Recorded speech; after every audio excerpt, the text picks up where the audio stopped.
नमस्कार मित्रों, गोलचक्र के YouTube चैनल पे आप लोगों का स्वागत है। मेरा नाम है नवीन कुमार। आप लोगों को मैंने कल बताया था कि यूपीपीसीएस का जो आपका मेंस पड़ेगा ना भैया, वो लगभग मार्च या अप्रैल के फर्स्ट वीक तक पड़ेगा।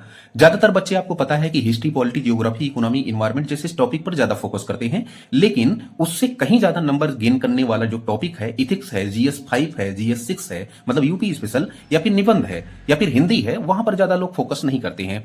तो ये जो हमने इथिक्स का पूरा सिलेबस कंप्लीट किया है, पूरा इसको नोट्स हमने जबरदस्त हार्डवर्क करके बनाया हुआ है। कोई इसमें शॉर्टकट तरीका नहीं अपनाया गया है। पूरा जो 8 वॉल्यूम है जो है इथिक्स का, उसको सारा हमने नोट्स के माध्यम से कंप्लीट किया हुआ है। ड्राफ्टिंग और एक ट्रेंड एनालिसिस, बेहतर ट्रेंड एनालिसिस के माध्यम से जो है इस नोट्स को बनाया गया है। तो एक एक टॉपिक करके हम पूरा बाय डिटेल इसको डिस्कस करेंगे। तो आते हैं आपका, पहले हम सिलेबस निर्धारित करते हैं कि सिलेबस बताते हैं कि क्या क्या जो है इथिक्स वाले पेपर में है, जीएस फोर्थ वाले पेपर में है। तो खैर इथिक्स जो पूछा जाता है वो यूपीपीसीएस में भी पूछा जाता है। खैर यहाँ पे 200 मार्क का आपको मिलेगा, लेकिन यूपीएससी में जब आप जाएंगे तो यहाँ पर आपको 250 मार्क का मिलेगा। ठीक है ना भैया। खैर सिलेबस लगभग सेम है। यहां पर होता क्या है कि यूपीपीसीएस में आपको जो क्वेश्चन का लेवल मिलेगा थोड़ा सा कम मिलेगा, मतलब कि हार्डनेस यहां पे कम रहेगी। यहां पर थोड़ा सा आसान पेपर रहेगा, लेकिन यूपीएससी का जब आप पेपर देंगे तो वहां पर थोड़ा सा पेपर टफ हो जाता है। खैर चीजें वही रहती हैं, लेकिन पूछने का जो तरीका है, नजरिया है, वो थोड़ा सा चेंज हो जाता है एग्जामिनर का। खैर यहां पर जो सिलेबस है वो इसमें 8 जो है वॉल्यूम है। कौन कौन से हैं? तो नीति शास्त्र एवं मानवीय अंतर संबंध, ये आपका पहला टॉपिक है। ठीक भैया। मेरा ये कहना है कि पहले वाले टॉपिक में तो इतना सारा आपको पढ़ना है, लेकिन इसमें 8 जो है टोटल वॉल्यूम है, 8 वॉल्यूम को हमको पढ़ना है, और पहले वाले वॉल्यूम में इतना सारा पढ़ना है। इसके जो है सब वॉल्यूम है। ठीक है ना। तो खैर पहला वाला जो है वो नीति शास्त्र एवं मानवीय अंतर संबंध है। दूसरा वाला अभिवृत्ति है, जिसे एटीट्यूड कहते हैं। तीसरा वाला है कि सिविल सेवाओं के लिए अभिरुचि एवं आधारभूत मूल्य। चौथा वाला है भावनात्मक बुद्धिमत्ता, जिसे इमोशनल इंटेलिजेंस कहते हैं। और पांचवा वाला है भारत एवं विश्व के नैतिक विचार। छठा वाला है लोक या सिविल सेवा मूल्य तथा और लोक प्रशासन में नैतिकता। सातवां वाला है आपका जो है शासन में नैतिकता। और आठवां वाला एक टॉपिक रहता है केस स्टडी का टॉपिक। ठीक है ना भैया। तो खैर ये 8 टॉपिक हम पूरा बाय डिटेल डिस्कस करने वाले हैं। कोई भी टॉपिक आपका छूटेगा नहीं। मैं क्वेश्चन दिखाऊंगा, क्वेश्चन की भी ड्राफ्टिंग करूंगा कि कैसे लिखा जाता है, सारा चीज हम लेकर चलेंगे। खैर जो आपका पहला वाला था कि नीति शास्त्र एवं मानवीय अंतर संबंध, इसमें क्या क्या आपको पढ़ना है, तो इसमें इतने सारे टॉपिक भैया आपको पढ़ने हैं। क्या क्या है कि नीति शास्त्र क्या होता है, मानवीय जीवन में इसकी भूमिका क्या है नीति शास्त्र की, और नीति शास्त्र की आवश्यकता क्या है, नीति शास्त्र का समाज पर प्रभाव क्या है, नीति शास्त्र के स्रोत क्या है, नीति शास्त्र के निर्धारक तत्व क्या है, नीति शास्त्र एवं नैतिकता क्या होती है, व्यक्तिक नैतिकता, सार्वजनिक नैतिकता और राजनीतिक नैतिकता क्या होती है, संवैधानिक नैतिकता क्या होती है, पर्यावरणीय नैतिकता क्या होती है, नैतिकता और मूल्य क्या होता है, इसमें क्या क्या कुछ डिफरेंसेस हो सकते हैं, एक क्वेश्चन पूछा गया है। मूल्य क्या होता है, बार बार देखिए, कल ही मैंने एक डिस्कस किया था कि मूल्य क्या होते हैं और मूल्य के केंद्रीय तत्व क्या होते हैं, उसको जो है आपको परिभाषित करना था। मूल्य के निर्धारक तत्व क्या होते हैं, यहां से भी क्वेश्चन आए हैं। मूल्य के केंद्रीय तत्व देखिए हमने टॉपिक डाला हुआ है।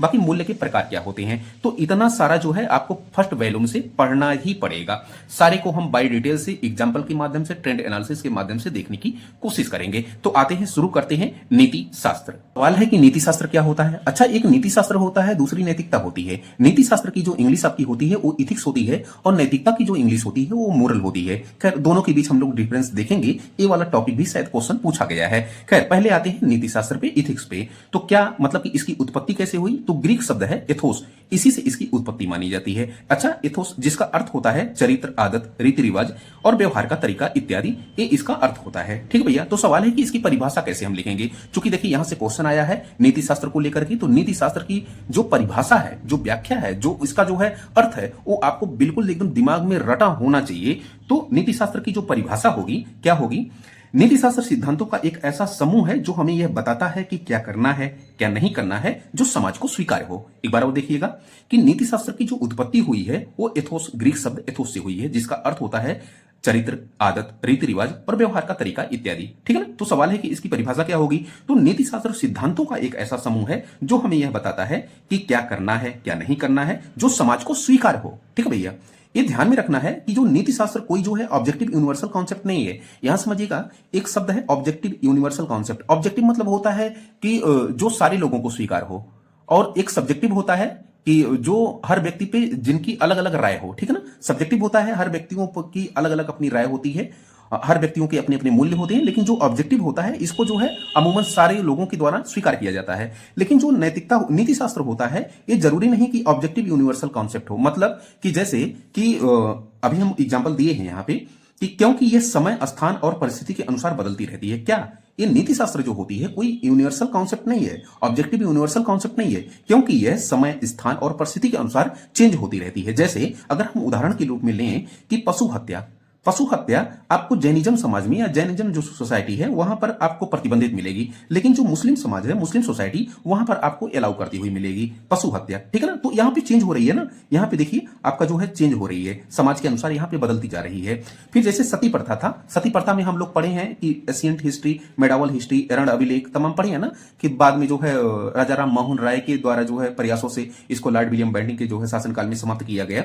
तो सती प्रथा किसी टाइम पे मतलब कि प्राचीन और मध्यकाल में तो अलाउ थी, समाज इसको मान्यता देता था, लेकिन जो आधुनिक काल है ना तो संविधान ना तो अपना कानून इसको मान्यता देता है। तो ये समय काल परिस्थिति के हिसाब से जो है नैतिकता या नीति शास्त्र चेंज होता रहता है।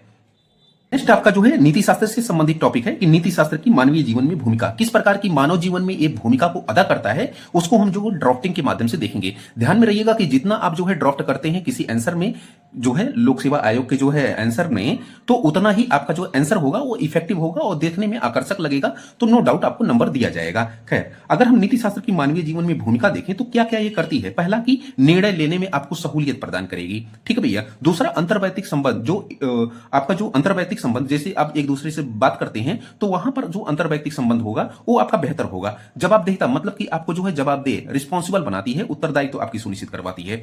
भ्रातृत्व भावना का आपके अंदर विकास करती है। साख एवं विश्वसनीयता की वृद्धि आप में करती है। जैसे मतलब कि ना कि हर व्यक्ति की समाज में देखते हैं तो कोई ना कोई मूल्य के कारण, उसकी नैतिकता के कारण वो व्यक्ति जो है जाना जाता है, परोपकार के कारण, दया के कारण, करुणा के कारण, ठीक है ना, या ईमानदारी के कारण या सहिष्णुता के कारण, तमाम चीजों के कारण वो व्यक्ति जाना जाता है, जिसके कारण उसकी साख अथवा विश्वसनीयता में वृद्धि होती है। फिर वो व्यक्ति उपलब्धि हासिल भी कर सकता है, समाज में कोई उसका कार्य हुआ तो आसानी से हो जाता है। या फिर आप देखते हैं कभी कभी वो पंचायती स्तर का चुनाव लड़ते हैं या किसी प्रकार का चुनाव लड़ते हैं तो उनको वो उपलब्धि हासिल भी होती है, समाज में एक प्रतिष्ठा भी उनकी बनी रहती है। सकारात्मक उनका दृष्टिकोण होता है। करुणा और परोपकार के जो है गुण उसमें जो है पनपते हैं। खुशी उनमें जो देखेंगे तो आप जो है नीति शास्त्र अगर जिन व्यक्तियों में होगा, जिन व्यक्तियों में नैतिकता होगी उन व्यक्तियों में जो है खुशी का माहौल होता है।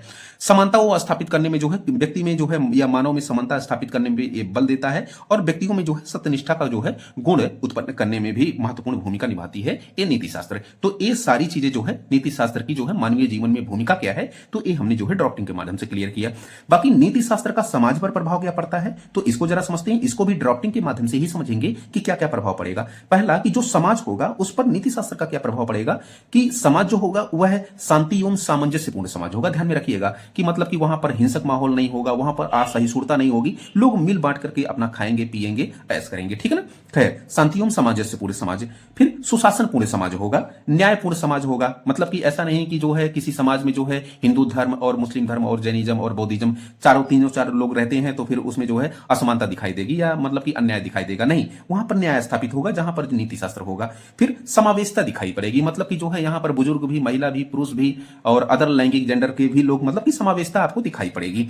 आस्था, कुल मिला जुला करके एक आस्था भी डेवलप होती है समाज में नीति शास्त्र के कारण। पर्यावरणीय नैतिकता, मतलब कि एक धारणीय विकास आप पढ़ते हैं कि मतलब आप संसाधनों का इस प्रकार प्रयोग करें कि आने वाली पीढ़ी पर उसका दुष्प्रभाव ना पड़े। तो नैतिकता या पर्यावरण के संरक्षण के लिए जो आप कार्य करते हैं वही जो है वो नीति शास्त्र के कारण समाज में ये चीजें बिल्डअप होती है, नैतिक पर्यावरणीय नैतिकता। फिर धारणीय एवं समावेशी विकास और एक स्वस्थ समाज का निर्माण करती है। तो फिर आपको लिखने में आसानी होती है। तो खैर, हम नीति शास्त्र से स्टार्ट किए थे। नीति शास्त्र एवं मानव अंतर संबंध वो आपका पहला टॉपिक था। टोटल 8 वैल्यूम हमने जो है सिलेबस में देखे थे।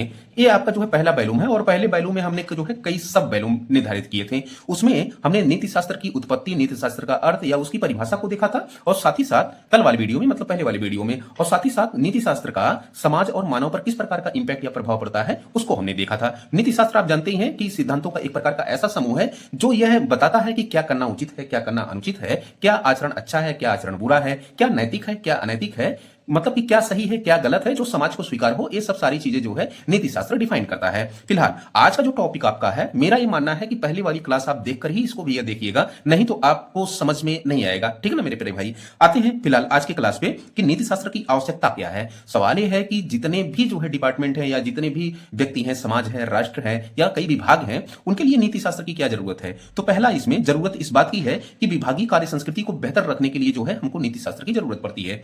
कुल मिला जुलाकर जैसे विभागीय कार्य संस्कृति, कई आपके विभाग होते हैं, उसमें कोड ऑफ इथिक्स होता है, कोड ऑफ कंडक्ट होता है, जिसमें जो है उसके मूल्य निर्धारित होते हैं कि इस प्रकार, जैसे ईमानदारी हो गया, सत्यनिष्ठा हो गया, निष्पक्षता हो गया, है ना, या फिर जो है गैर तरफदारी हो गया, गैर राजनीतिक पक्षपात हो गया। तो इस प्रकार के जो है मूल्यों पर आधारित हमको काम करना पड़ता है। और मूल्य निर्धारित कौन करता है? नीति शास्त्र निर्धारित करता है। तो नीति शास्त्र के द्वारा निर्धारित मूल्यों पर जब हम काम करते हैं तो उससे विभागीय कार्य संस्कृति बेहतर होती है, इसलिए हमको नीति शास्त्र की जरूरत है। ठीक ना भैया? सामाजिक संबंधों के विनियमन के लिए भाई सीधी सी बात है कि यही नीति शास्त्र समाज में कुछ मूल्य तय करता है, जैसे ईमानदारी की, सत्यनिष्ठा की, परोपकार की, करुणा की, दया की, है ना, भातृत्व भावना की, बंधुता की, अखंडता की, एकता की। तो ये सब जो मूल्य निर्धारित नीति शास्त्र करता है तो वो सामाजिक संबंधों को जो है रेगुलेट करने में जो है भी सहायता मिलती है, इसलिए जो है सामाजिक संबंधों के विनियमन के लिए भी नीति शास्त्र की जरूरत है। फिर तीसरा वाला है कि नीति शास्त्र नैतिक मूल्यों के विकास में मददगार। भाई नैतिक मूल्य तो यहां से हमने देखे ना कि नैतिक मूल्य को जो है विकास करने में मददगार, नैतिक मूल्यों का विकास कर रहा है, इसीलिए तो सामाजिक संबंध को विनियमित कर रहा है, इसीलिए कार्य संस्कृति जो है विभागीय कार्य संस्कृति बेहतर हो रही है। तो कुल मिलाकर नीति शास्त्र नैतिक मूल्यों जैसे ईमानदारी हो गया, करुणा हो गया, दया हो गया, परोपकार हो गया, सहिष्णुता हो गया, ये सब मूल्य जो है, जितने भी मूल्य हैं उसके विकास में भी नीति शास्त्र की जरूरत पड़ती है। ठीक है ना? आत्मसंतुष्टि, सीधी सी बात है कि आपके अंदर अगर सहिष्णुता है, आपके अंदर जो है प्रसन्नता का जो है मूल्य है, या फिर आपके अंदर परोपकार का, करुणा का मूल्य है, तो आपको आत्मसंतुष्टि के लिए भी जो है प्रोत्साहन मिलेगा। इसके लिए नीति शास्त्र की जरूरत है। एक सुखी और एक सार्थक जीवन के लिए जो है नीति शास्त्र की जरूरत है। धारणीय एवं समावेशी विकास के लिए भी नीति शास्त्र की। धारणीय विकास क्या होता है कि मतलब कि भौतिक संसाधनों का इस प्रकार हम प्रयोग करें कि आने वाली पीढ़ी पर उसका किसी प्रकार का दुष्प्रभाव ना पड़े, ये धारणीय आपका विकास। समावेशी विकास मतलब कि हाशिए की अंतिम पायदान पर खड़ा हुआ व्यक्ति जब विकास की धारा में लाया जाए, हाशिए के अंतिम पायदान पर कौन व्यक्ति खड़ा होता है, चाहे वो एससी हो, एसटी हो, महिला हो, बुजुर्ग हो, या फिर जो है दूसरे कोई वर्ग हो, जो जैसे मतलब कि थर्ड जेंडर वगैरह हो गया, कि उनको जब विकास की धारा में लाया जाता है तो उसी को जो है समावेशी विकास या इंक्लूसिव डेवलपमेंट कहा जाता है। तो भाई इसका जो मूल्य है ना, इसका मूल्य कहां से आएगा? नीति शास्त्र से आएगा, इसीलिए नीति शास्त्र की जरूरत है। जन कल्याण एवं जो है सेवा भावना, जन कल्याण सीधी सी बात है, परोपकार का मूल्य, ईमानदारी, सत्यनिष्ठा का मूल्य, है ना, करुणा का मूल्य, दया का मूल्य, इससे क्या होगा कि जन कल्याण होगा एवं सेवा भावना आपकी बढ़ेगी। कहां से ये आ रहा है? नीति शास्त्र से आ रहा है, इसीलिए जो है जन कल्याण और सेवा भावना के लिए जो है नीति शास्त्र की आवश्यकता है या जरूरत है। भातृत्व भावना, देखिए ये भातृत्व भावना और बंधुता दोनों जो है मूल्य, और मूल्य के निर्धारण में कौन भूमिका निभा रहा है? नीति शास्त्र। ठीक है ना? तो इसीलिए भातृत्व भावना या फिर बंधुता की जो है विकास में भी नीति शास्त्र की जरूरत है। समावेशी तथा समता एवं निष्पक्ष न्यायिक समाज की स्थापना करना। न्याय भी एक प्रकार का मूल्य है, समता भी एक प्रकार का मूल्य है। तो ये सब जो मूल्य है, ये मूल्य को निर्धारण करने में नीति शास्त्र की भूमिका होती है। और सीधी सी बात है कि जो समाज आपका बनेगा, अगर वो मूल्य धारण करता है तो न्यायिक समाज बनेगा, निष्पक्ष समाज बनेगा। तो ये सब सारी चीजें जो है नीति शास्त्र की आवश्यकता को जो है अभिव्यक्त करती हैं।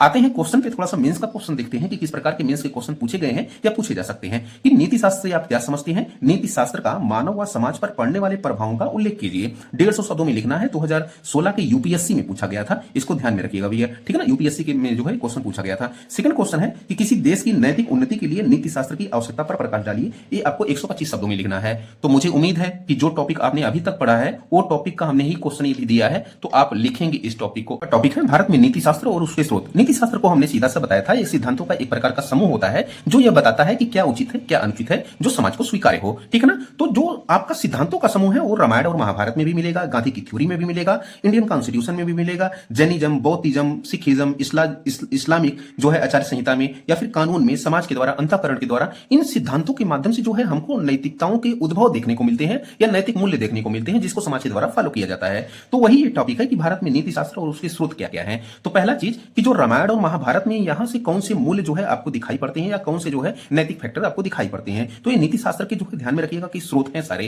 क्योंकि ये सिद्धांतों का एक प्रकार का समूह होता है। इनके माध्यम से जो आउटपुट होती है वैल्यूज की, नैतिक मूल्यों की, उसको जो है समाज के द्वारा फॉलो करके जो है एक बेहतर समाज का निर्माण किया जाता है। फिलहाल कौन कौन से रामायण और महाभारत के माध्यम से? एक तो आदर्श शासन, जैसे भगवान राम का शासन जो माना जाता है वो आदर्श शासन माना जाता है। बुरे इरादों के परिणाम, तो आपने देखा था कि रामायण में जो रावण था उसके जो है बुरे इरादों के माध्यम से जो है क्या आगे जो है परिणाम उसका निकला। निष्काम कर्म, भगवत गीता में जो निष्काम कर्म की अवधारणा दी गई है, ये जो है समाज के जो है लिए एक बेहतर जो है मूल्य है कि मतलब कि आप कार्य करिए लेकिन जो है फल की चिंता ना करिए। तो रामायण और महाभारत के माध्यम से ये आपको दिखाई पड़ता है। गांधी की थ्योरी आप लोग जानते ही हैं कि गांधी सत्य, अहिंसा, परोपकार और स्वराज और सत्य सत्याग्रह और आत्मनिर्वाह और दृढ़ विश्वास, सतत विकास और स्वच्छता इत्यादि मूल्यों पर आधारित अपने सिद्धांत को जो है अभिव्यक्त करते हैं। तो जो नीति शास्त्र का जो स्रोत गांधी के जो है आचार से भी लिया जा सकता है। ठीक है, भारत का जो इंडियन कॉन्स्टिट्यूशन है बेहतर है, सबसे बेहतर है। ठीक है ना, यहां से हमको क्या क्या मिलता है, जैसे स्वतंत्रता, समानता, बंधुत्व, न्याय, धर्मनिरपेक्षता, लोक कल्याण, है ना, ये सब सारे मूल्यों को जो है हमको दिखाई पड़ता है कहां पे,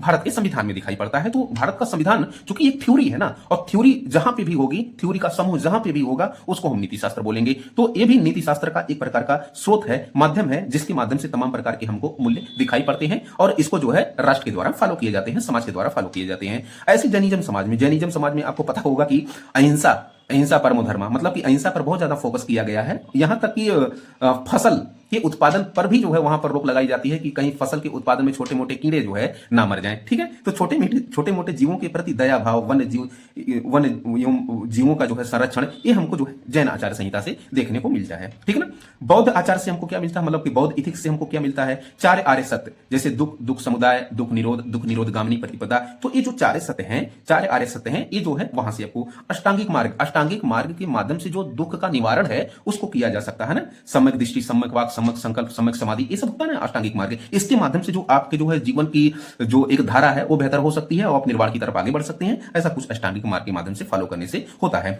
मध्यम मार्ग, ना तो अति ना तो एकदम बिल्कुल कमजोर, मतलब कि एक मध्यम मार्ग में आप चलने का प्रयास करें। और पंच महाव्रत, जैसे सत्य हो गया, अहिंसा हो गया, अपरिग्रह हो गया, है ना, और इसके अलावा ब्रह्मचर्य हो गया। तो ये जो कुछ 5 महाव्रत हैं ये बौद्धिज्म में जो है फॉलो किए जाते हैं। तो इसको जो है एडाप्ट करके समाज एक बेहतर जो है समाज का निर्माण किया जा सकता है। फिर सिख आचार से हमको क्या मिलता है, मतलब कि जो नीति शास्त्र के स्रोत हैं वो सिख आचार भी है, मतलब कि सिख एथिक्स भी है। क्या सिख एथिक्स से हमको देखने को मिलती है, एक तो लंगर की व्यवस्था। आप देखेंगे कि अमृतसर में जाएंगे तो वहां पर जबरदस्त, मतलब कि इंडिया का मुझे लग रहा है कि सबसे बड़ा लंगर वहां पे संचालित होता होगा। और लंगर में जो सेवा होती है वो सेवा भी कहीं न कहीं जो है आपका यहीं से जनरेट होती है और बेहतर देखने को मिलता है। तो लंगर व्यवस्था और बंधुत्व, मतलब कि एक दूसरे के प्रति जो भाईचारे की जो भावना है वो सिख के जो है इथिक्स से, सिखिज्म के इथिक्स से जो है देखने को मिलती है।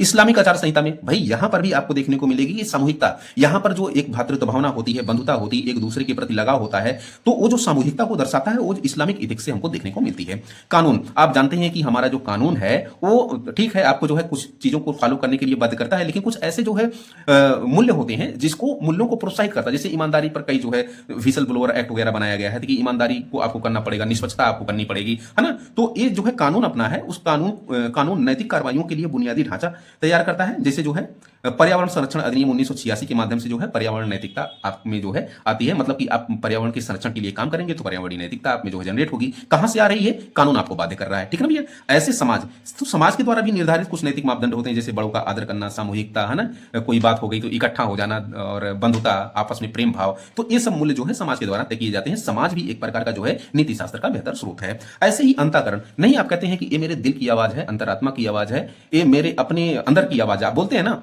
कि पहली नजर में आप देखें तो वो ठीक होगा या ठीक होगी, ऐसा कुछ जो भाव उठता है, या दो पक्षों के बीच जब आप मारपीट का जो है देखते हैं तो उसमें देखते हैं कि जो गरीब है कहीं उसको जो है बड़े के द्वारा सताया तो नहीं जा रहा है, तो आप एक एजम्पशन लगाते हैं कि कहीं ना कहीं ये जो अमीर व्यक्ति है या बड़ा व्यक्ति है इसी की गलती होगी। जो अंतरात्मा की जो आवाज उठती है किसी निर्णय प्रक्रिया में, तो उसको हम अंतःकरण कहते हैं। अंतःकरण भी नीति शास्त्र का एक प्रमुख स्रोत है। तो आई होप आपको जो है ये टॉपिक बेहतर लगा होगा कि क्या कुछ जो है नीति शास्त्र के स्रोत हैं। ठीक है भैया, टॉपिक है नीति शास्त्र के निर्धारक तत्व या निर्धारक कारक कौन कौन से होते हैं। मोस्ट इंपॉर्टेंट है, सबसे ज्यादा क्वेश्चन पूछे जाने वाला टॉपिक अगर है पहले वाले वॉल्यूम से तो यही वाला है कि नीति शास्त्र के निर्धारक तत्व कौन कौन से हैं। मतलब सीधी सी बात है कि नीति शास्त्र को निर्धारित कैसे किया जाता है, किन किन माध्यमों से किया जाता है। तो इसको हमने 2 माध्यम में डिवाइड किया है। पहला है आंतरिक माध्यम और दूसरा है बाह्य माध्यम। आंतरिक माध्यम में हमने जो है कई पार्टों में डिवाइड किया है। पहला कि अंतरात्मा की आवाज, इसको दिल की आवाज, इसको अंदर की आवाज, इसको जो है अंतरात्मा की या अंतःकरण की आवाज भी कहा जाता है। ठीक है ना, जैसे आप 2 पक्षों के बीच लड़ाई होती है तो आप जो है डिसाइड करते हैं अपने अंदर की आवाज से कि फला आदमी सही होगा या फला आदमी गड़बड़ होगा। तो न्याय निर्णय प्रक्रिया में भी ये काफी यूज में लाया जाता है। तो अंतरात्मा की आवाज आपकी जो एक नीति शास्त्र के रूप में जो है जनरेट होती है, तो एक प्रकार का जो है नीति शास्त्र को निर्धारित करने वाला बेहतर फैक्टर है। ऐसे संस्कृति, जैसे नहीं कि जैनिज्म संस्कृति अलग होती है, बौद्धिज्म संस्कृति अलग, इस्लामिक संस्कृति अलग होती है। अच्छा, जो संस्कृतियां होती हैं वो अलग अलग नीति शास्त्र को जन्म देती हैं। जैसे जैनिज्म जो संस्कृति है वो अहिंसा, मतलब कि जो है जीवों की हत्या को प्रतिबंधित करती है, वहीं पर जो इस्लामिक संस्कृति होती है वो जीवों की हत्या को अलाउ करती है। तो संस्कृतियां भी अलग अलग, संस्कृतियां भी नीति शास्त्र के जो है तथ्यों को जो है निर्धारित करती हैं। ठीक है ना। फिर कह रहा है कि धर्म एवं दर्शन, ऐसे ही अलग अलग धर्म जो है अलग अलग जो है नीति शास्त्र के रूप में जो है हमको देखने को मिलते हैं। मनोवैज्ञानिक, परिवार, समाज और स्वैच्छिक कार्य भी जो है नीति शास्त्र के निर्धारक तत्व या निर्धारक कारक में आपको जो है शामिल करने पड़ेंगे। ठीक ना भैया। अच्छा, बाह्य कारकों में जब आप डिवाइड करेंगे इसको बाह्य कारकों में, तो अपना प्यारा सा जो कानून है, संविधान है, इस संविधान भी नीति शास्त्र के निर्धारण में बेहतर भूमिका, क्योंकि ये भैया ना एक प्रकार का सिद्धांतों का समूह है ना, यही सिद्धांतों का समूह नीति शास्त्र बनेगा, और नीति शास्त्र बनेगा तो नैतिक मूल्यों का निर्माण करेगा, जैसे न्याय, स्वतंत्रता, समानता, बंधुत्व, परोपकार, है ना, या जन कल्याण, या फिर जो है धर्मनिरपेक्षता जैसे मूल्य हमको कहां से देखने को मिलते हैं? संविधान से। तो संविधान भी क्या हुआ? नीति शास्त्र के निर्धारक का एक बेहतर तथ्य हुआ या कारक हुआ। ठीक है ना। फिर उसके बाद है कानून। ऐसे ही कानून, तमाम प्रकार के कानून बनाए जाते हैं जो नैतिक मूल्यों को जन्म देते हैं या प्रोत्साहित करते हैं, वो भी नीति शास्त्र के निर्धारक में जो है सहायता करते हैं। न्यायपालिका के निर्णय, जैसे नहीं कि जो है आर्टिकल 21 में जो है कई ऐसे पार्ट कहा गया है, जैसे विदेश जाने का अधिकार, स्वच्छता का अधिकार, स्वच्छ पर्यावरण का अधिकार, है ना, तो वो सारी चीजें जो नैतिक मूल्यों से जुड़ी हुई होती हैं वो भी नीति शास्त्र के निर्धारक में प्रमुख भूमिका निभाती हैं। तो सुप्रीम कोर्ट के न्याय निर्णय ये भी जो है नीति शास्त्र के निर्धारक तत्व हैं। ऐसे ही लोक प्रचार, जैसे नहीं कि स्वच्छ भारत अभियान चलाया जा रहा है स्वच्छता के प्रति, सत्यमेव जयते बार बार लिखा जाता है या इसको प्रसारित किया जाता है ना, कि हमेशा सत्यमेव जयते, सत्य की हमेशा विजय होती है। तो ये सब सारी चीजें जो है नीति शास्त्र के निर्धारक तत्व होते हैं। ऐसे नौकरशाही की भागीदारिता, है ना, नौकरशाही की भागीदारिता, कहीं पे भी नौकरशाह मतलब कि आपके ब्यूरोक्रेट्स, वो भी जो है हर कार्य संस्कृतियों के माध्यम से जो है नीति शास्त्र के निर्धारण में प्रमुख भूमिका निभाते हैं। तो यहां पर अगर हम देखें मेंस के क्वेश्चंस, जो कुछ क्वेश्चन पूछे गए हैं, तो यहां पर कह रहा है कि नीति शास्त्र क्या है, इसके निर्धारक कारकों का उल्लेख कीजिए। ये आपको 125 शब्दों में लिखना है। यूपीपीसीएस में क्वेश्चन पूछा गया है। फिर स्पष्ट कीजिए कि आचार्य नीति को हम जो है इंग्लिश में इथिक्स कहते हैं, मतलब कि ये जो नीति शास्त्र है इसको हम आचार्य नीति भी कहते हैं। कह रहा है कि स्पष्ट कीजिए कि आचार्य नीति मतलब इथिक्स समाज और मानव पर किस प्रकार का प्रभाव डालती है या किस प्रकार भला करती है, किसका? समाज और मानव का। तो ये आपको 150 शब्दों में लिखना है। 2016 के यूपीएससी के में एक क्वेश्चन पूछा गया है।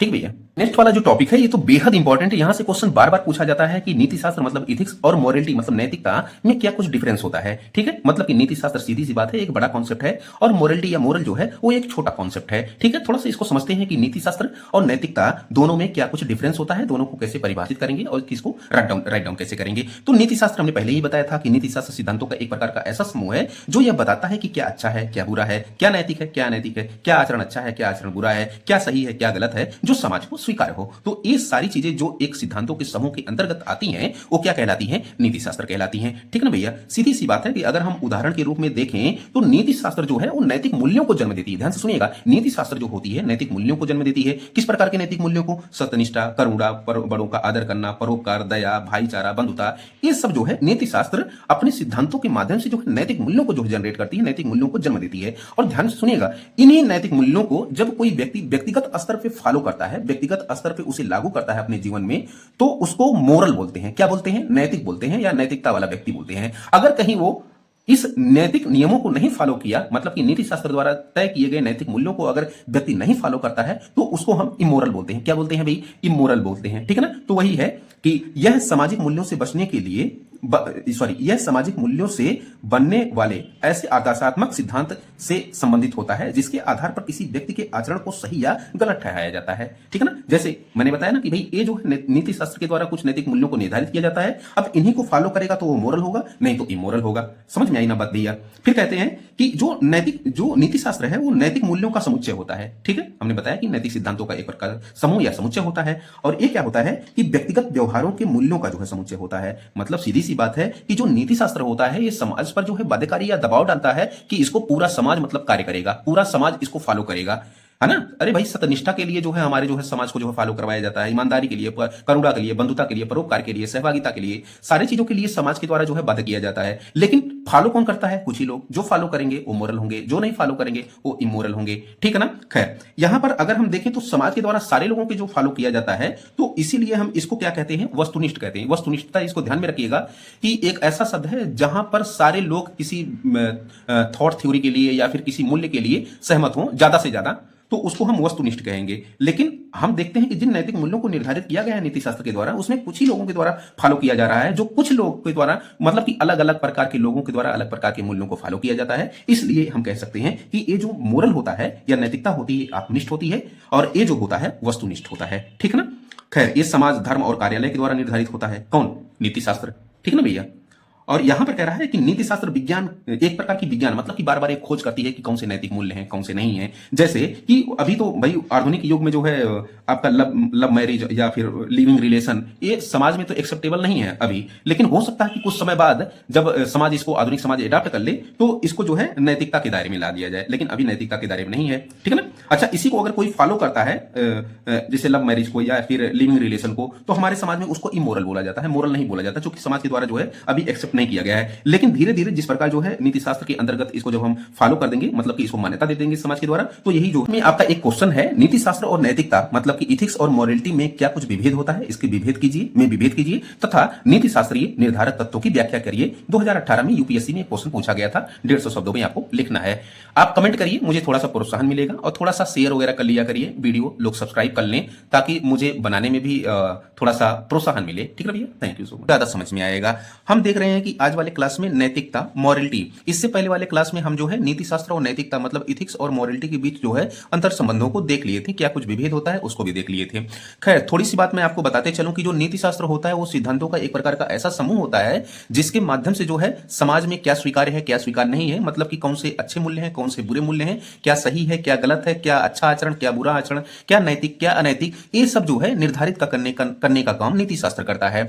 अब ध्यान में रखिएगा कि नीति शास्त्र के माध्यम से जो है मूल्यों का विकास होता है, और उन्हीं मूल्यों जैसे ईमानदारी हो गया, करुणा हो गया, दया हो गया, निष्पक्षता हो गया, परोपकार हो गया, सहिष्णुता हो गया, ये तो नीति शास्त्र के द्वारा निर्धारित मूल्य होते हैं ना भैया। अब इन्हीं नीति शास्त्र के द्वारा निर्धारित मूल्यों को जब व्यवहारिक ढंग से व्यक्ति अपने जीवन में लागू करता है तो उसी व्यक्ति को हम क्या बोलेंगे, नैतिक बोलेंगे, मोरल बोलेंगे। अगर मान लीजिए कि नीति शास्त्र के द्वारा निर्धारित कोई मूल्य जैसे मतलब दया भी है, तो किसी व्यक्ति के अंतर्गत अगर दया का भाव नहीं होगा, हिंसा का भाव होगा, है ना, घृणा का भाव होगा, तो उसको हम व्यक्ति को क्या बोलेंगे, इमोरल बोलेंगे, अनैतिक बोलेंगे। अगर वही जो है नीति शास्त्र के द्वारा डिफाइन जो दया का मूल्य है उसको वो फॉलो करता है निजी जीवन में व्यवहारिक रूप से, तो उस व्यक्ति को हम मोरल बोलेंगे, नैतिक बोलेंगे। तो ये तीन स्तरों पे हमको दिखाई पड़ता है। पहला स्तर है व्यक्तिगत स्तर पे, दूसरा है सार्वजनिक स्तर पे, और तीसरा है राजनीतिक स्तर पे। इसकी इंग्लिश देख लेते हैं। पहला जो व्यक्तिगत स्तर है उसकी इंग्लिश होती है प्राइवेट जो है मॉरलिटी, और दूसरा सार्वजनिक स्तर मतलब कि पब्लिक मॉरलिटी, और तीसरा है पॉलिटिकल जो है नैतिकता, जिसे हम पॉलिटिकल मॉरलिटी के नाम से जानते हैं। फिलहाल यहां से क्वेश्चन जो आता है कि भाई इन तीनों के मध्य जो है अंतर संबंधों को स्पष्ट करिए और ये सामाजिक आर्थिक कल्याण में, देश के सामाजिक आर्थिक कल्याण में किस प्रकार की भूमिका अदा कर सकते हैं। तो जब तक समझेंगे नहीं तब तक राइट डाउन नहीं कर पाएंगे। तो आते हैं एक एक करके जो है एग्जाम्पल के माध्यम से समझने का काम करते हैं कि आखिर प्राइवेट मॉरलिटी मतलब कि व्यक्तिगत नैतिकता क्या होती है। अगर मैं कहूं कि सोहन नाम का कोई व्यक्ति है, सोहन नाम के व्यक्ति को जितने भी जो मूल्य हैं, दया है, करुणा है, सहिष्णुता है, परोपकार है, ईमानदारी है, सत्यनिष्ठा है, क्या उसके द्वारा फॉलो की जा रही है। अगर फॉलो की जा रही है व्यक्तिगत संतोष के द्वारा तो उसी को हम जो है व्यक्तिगत नैतिकता बोलेंगे। ठीक ना। अब उसी को जो है हम संतोष को बोलेंगे कि काफी मोरल व्यक्ति है। तो यहां पर देखना जरा परिभाषा इसकी क्या होगी कि व्यक्तिगत नैतिकता उन नैतिक मूल्यों, सिद्धांतों और मान्यताओं का संग्रह है जो एक व्यक्ति, यहां पे ध्यान में रखिएगा, कह रहा है कि जो एक व्यक्ति अपने जीवन में अपनाता है उसी को क्या कहते हैं, व्यक्तिगत नैतिकता कहते हैं। इसकी विशेषता क्या हो सकती है कि व्यक्ति आत्मचिंतन तथा अंतःकरण पर यह आधारित होता है व्यक्तिगत नैतिकता। भाई आप आत्मचिंतन कर रहे हैं तो किसी दूसरे पर तो इंपैक्ट नहीं जा रहा है ना, आपका खुद का यहां पर इशू है आत्मचिंतन का। अंतःकरण जैसे नहीं कहते हैं कि ये मेरे दिल की आवाज है, अंतरात्मा की आवाज है, अंतःकरण की आवाज है, तो ये आप व्यक्तिगत स्तर पर जो है अपने जो है नैतिकता को फॉलो कर रहे हैं, इसीलिए इसको प्राइवेट नैतिकता या मतलब कि प्राइवेट मोरलिटी के अंतर्गत रखा जाता है। ईमानदारी, सत्यनिष्ठा, सत्य, सहिष्णुता, आत्मसंयम गुणों से संबंधित होती है व्यक्तिगत नैतिकता। ठीक है भैया। फिर कह रहा है कि धार्मिक, सांस्कृतिक और पारिवारिक मूल्यों से ये प्रभावित होती है। मेरा क्या मानना, सबका मानना है कि जो व्यक्तिगत नैतिकता मतलब कि कोई भी व्यक्ति होगा उसका एक धर्म होगा, उसकी एक संस्कृति होगी और किसी न किसी वो परिवार से जुड़ा रहेगा। हर धर्म, हर संस्कृति, हर परिवार के कुछ मूल्य होते हैं, नैतिक मूल्य होते हैं, और इन्हीं जो है धार्मिक, सांस्कृतिक और पारिवारिक मूल्यों का जो प्रभाव पड़ता है वो किसी व्यक्ति पर जरूर पड़ेगा। जब व्यक्ति पर पड़ेगा तो उसको हम व्यक्तिगत नैतिकता बोलेंगे। जैसे उदाहरण के लिए किसी परिवार में जो है सत्यनिष्ठा का मूल्य है तो इसकी प्रबल संभावना है कि जो परिवार की आने वाली जो पीढ़ी है, जो उसका लड़का है, तो उसके ऊपर भी जो है सत्यनिष्ठा का या ईमानदारी का जो है प्रभाव पड़ेगा। तो जो व्यक्तिगत स्तर पे जब वो फॉलो करेगा ना उसको, तो उसको व्यक्तिगत नैतिकता के अंतर्गत रखेंगे। ऐसे धर्म और संस्कृति, मान लीजिए हम हिंदू धर्म से हैं तो हिंदू धर्म ने हमको जो है क्या, जैसे ध्यान का जो है एक मूल्य सिखाया है ना, ईमानदारी का, सत्यनिष्ठा का, परोपकार का, करुणा का, ये सब जो मूल्य हमारे सिखाए जाते हैं धर्म के माध्यम से, तो जब हम व्यक्तिगत स्तर पे उसको फॉलो करते हैं तो प्राइवेट मॉरलिटी के अंतर्गत वो आएगा। ठीक है ना भैया। खैर चलते हैं आगे। यहां पर अगर उदाहरण का आपको लिखना है तो कह सकते हैं कि एक व्यक्ति का भ्रष्टाचार ना करना, किसी की सेवा करना, वचन निभाना उसकी जो है व्यक्तिगत नैतिकता के अंतर्गत आता है। तो आई होप व्यक्तिगत नैतिकता या प्राइवेट मॉरलिटी आपको जो है जानकारी हो ही गई होगी। आगे चलते हैं सार्वजनिक नैतिकता, जिसको हम जो है जिसको हम पब्लिक मॉरलिटी कहते हैं। यहां पर ध्यान में रखिएगा कि जो सार्वजनिक नैतिकता होती है ना, सार्वजनिक नैतिकता में व्यक्तिगत हित से ऊपर उठ के जब हम सार्वजनिक हित की बात करने लगते हैं तो वहां पर हमको सार्वजनिक नैतिकता दिखाई पड़ती है, दृष्टिगोचर होती है। यहां पे कह रहा है कि थोड़ा सा परिभाषा को समझते हैं। कह रहा है कि सार्वजनिक नैतिकता उन आचरण व व्यवहार को दर्शाती है जो व्यक्ति अपने सामाजिक व व्यावसायिक दायित्वों के संदर्भ में इसका पालन करता है। ठीक है ना भैया। फिर कह रहा है कि विशेषकर जब यह समाज के प्रति जवाबदेह होता है। तो जायज है कि जो सार्वजनिक नैतिकता होगी, यहां पर सार्वजनिक हित मतलब कि समाज का जो है सामाजिक आर्थिक कल्याण सुनिश्चित होगा, सामाजिक कल्याण सुनिश्चित होगा, और यहां पर व्यक्तिगत हित के जो है ऊपर उठ के सामाजिक हित को ध्यान में रखा जाता है। तो वही जब सामाजिक हित को ध्यान में रखा जाएगा तो समाज के प्रति मतलब कि आप जवाबदेह भी हो रहे हैं। इसकी विशेषता क्या है कि समाज के व्यापक हितों को ध्यान में रखा जाता है, जैसे निष्पक्षता, न्याय, पारदर्शिता, परोपकार, सेवा भावना का मूल्य इसमें विद्यमान होता है। यहां पे देखिए ड्राफ्टिंग की बॉक्स में बंद किया गया है कि भाई सार्वजनिक हित ग्रेटर देन व्यक्तिगत हित। जो सार्वजनिक हित होता है वो बड़ा रखा जाता है, मतलब ऊपर रखा जाता है व्यक्तिगत हित से। ठीक है ना। अगर मैं कहूं कि इसके अगर आपको एग्जांपल देने हैं सार्वजनिक नैतिकता के, तो गांधी का जो मूवमेंट चलाया गया था वो सार्वजनिक हित के लिए चलाया गया था। ज्योतिबा बाई फूले ने जो शिक्षा या बीमारियों के प्रति, प्लेग के प्रति तमाम कार्य किए थे, अंबेडकर का कार्य या फिर जो है बुद्ध का कार्य, जो मतलब कि जो है अपने व्यक्तिगत हित को ना रख करके जो है सार्वजनिक हित को जो है ध्यान में रखा और पूरे मतलब कि विश्व के लोगों को उन्होंने जो है एक नैतिकता के मार्ग पर चलाने की कोशिश की। तो वो सार्वजनिक नैतिकता के अंतर्गत आने वाला एक बेहतर उदाहरण हो सकता है, तो इसको आप प्रेजेंट कर सकते हैं। फिर आपका जो है पॉलिटिकल मोरलिटी है, राजनीतिक नैतिकता क्या होती है भाई। हमारे जो है राजनीतिक दल होते हैं, राजनेता होते हैं, ब्यूरोक्रेट्स वगैरह होते हैं, ठीक है ना। तो कुल मिला जुलाकर इनके अंदर जब नीति निर्माण का कार्य किया जाता है या फिर कोई विधि निर्माण का कार्य किया जाता है, तो उनमें या फिर कोई भी इनके द्वारा ऐसे कार्य किए जाते हैं जो सार्वजनिक हित से जुड़े हुए हों, तो उनमें भी नैतिकता के स्वरूप या नैतिकता के जो है लक्षण हमको अभिव्यक्त होते हैं, तो उसको हम जो है राजनीतिक नैतिकता के अंतर्गत रखते हैं। इसको परिभाषा थोड़ा सा देखते हैं कि राजनीतिक नैतिकता राज्य व राजनीति के कार्यकलापों को नैतिक दृष्टि से विश्लेषित करती है। इसकी विशेषता क्या हो सकती है कि सत्ता और निर्णय प्रक्रिया में नीति निर्माण में पारदर्शिता, जनहित व जवाबदेह पर जोर, लोकतंत्र में संविधान, कानून और नैतिक मूल्यों का पालन करना, ये राजनीतिक नैतिकता के अंतर्गत आता है। सीधी सी बात है कि जो हमारे राजनीतिक दल होते हैं, जो हमारी सरकारें होती हैं, जो हमारे राजनेता, हमारे प्रतिनिधि होते हैं, वो संवैधानिक मूल्यों और जो है सामाजिक मूल्यों और जो है धार्मिक और सांस्कृतिक मूल्यों के अनुरूप हर वर्ग के जो है लिए एक हितकर जो है अधिनियम बनाए, हितकर जो है नियम कानून बनाए। तो उसके माध्यम से जो जो नैतिकता प्रेजेंट होगी उसको हम क्या बोलेंगे, पॉलिटिकल मोरलिटी या राजनीतिक नैतिकता बोलेंगे। ठीक ना भैया। संवैधानिक नैतिकता वर्तमान में इसकी प्रासंगिकता बहुत बढ़ गई है, इसलिए कि जो विपक्षी दल है या जो राजनेता है वो सरकारों पर बार बार आरोप लगाते हैं कि संविधान के विरोध में या संविधान खत्म करने का काम किया जा रहा है। देश में संविधान तो है लेकिन संविधानवाद नहीं है। संविधान का बार बार उल्लंघन सरकारों के द्वारा या फिर संस्थाओं के द्वारा या चुनाव आयोग के द्वारा या सुप्रीम कोर्ट के द्वारा किया जा रहा है। ऐसे में जो संवैधानिक नैतिकता है इसकी प्रासंगिकता वर्तमान में बहुत ज्यादा बढ़ गई है, संभावना प्रबल है शायद इस पर क्वेश्चन पूछ ही ले। तो समझते हैं कि ये संवैधानिक नैतिकता क्या होती है। हमने बताया था कि भाई नीति शास्त्र के जो है एक स्रोत के रूप में आपका संविधान भी आता है। तो संविधान भी नैतिक मूल्यों को जो है सृजित करता है, विकसित करता है, जैसे जो है स्वतंत्रता, समानता, बंधुत्व, परोपकार, है ना। इसके अलावा जो है आपका जैसे धर्मनिरपेक्षता का जो मूल्य है ना, निष्पक्ष न्याय का मूल्य है, तो ये हमारे संविधान के द्वारा भी सृजित किए गए हैं। तो कुल मिलाजुलाकर संवैधानिक जो नैतिकता होती है उस पर क्वेश्चन आना ही आना है। देखते हैं पहले फिलहाल परिभाषा इसकी। संवैधानिक नैतिकता से तात्पर्य उन मूल्यों, सिद्धांतों व आदर्शों से है जो संविधान में निहित है, जिसका पालन सरकार की तीनों अंगों, विधायिका, कार्यपालिका, न्यायपालिका, ठीक है ना, तीनों अंगों, नागरिकों और प्रशासनिक अधिकारियों को करना पड़ता है। ये ध्यान में रखिएगा कि जो संवैधानिक प्रावधान होते हैं वो बाध्यकारी होते हैं, ठीक है ना। हालांकि हर प्रावधान बाध्यकारी नहीं होते हैं, लेकिन जैसे फंडामेंटल राइट्स वगैरह हो गया, ये सब आपके लिए बाध्यकारी होंगे। वहीं पर डीपीएसपी वगैरह हो गया, तो ये सब खैर बाध्यकारी नहीं होते हैं। फिलहाल संविधान में जो भी जो है नैतिक मूल्यों से संबंधित जो तथ्य होते हैं उनको फॉलो करना राज्य या हमारे जो सत्ताधारी सरकारें हैं उनकी एक नैतिक जिम्मेदारी हो जाती है। फिलहाल अगर मैं एक कहूं कि संवैधानिक नैतिकता के अंतर्गत क्या क्या सारी चीजें आती हैं, तो मेरा यह विचार है कि जब भी आप मेंस की आंसर राइटिंग करें ना, तो ऐसे आप ड्राफ्टिंग कर लें। ऐसे ड्राफ्टिंग करते समय आपका आंसर जो दिखेगा वो काफी अट्रैक्टिव दिखेगा, सुंदर दिखेगा, और नंबर बड़ी प्रबल संभावना होगी कि अच्छा खासा वो नंबर आपको दे। तो संवैधानिक नैतिकता के अंतर्गत क्या क्या चीजें आएंगी। पहला है कि स्वतंत्रता, समानता, बंधुत्व के मूल्यों की रक्षा इसमें हो सकती है, ठीक है ना। दूसरा है कि सामाजिक, आर्थिक, राजनीतिक न्याय सुनिश्चित हो सकता है, और तीसरा है धर्म निरपेक्षता या पंथ निरपेक्षता के मूल्य आपको जो है दिखाई पड़ेंगे।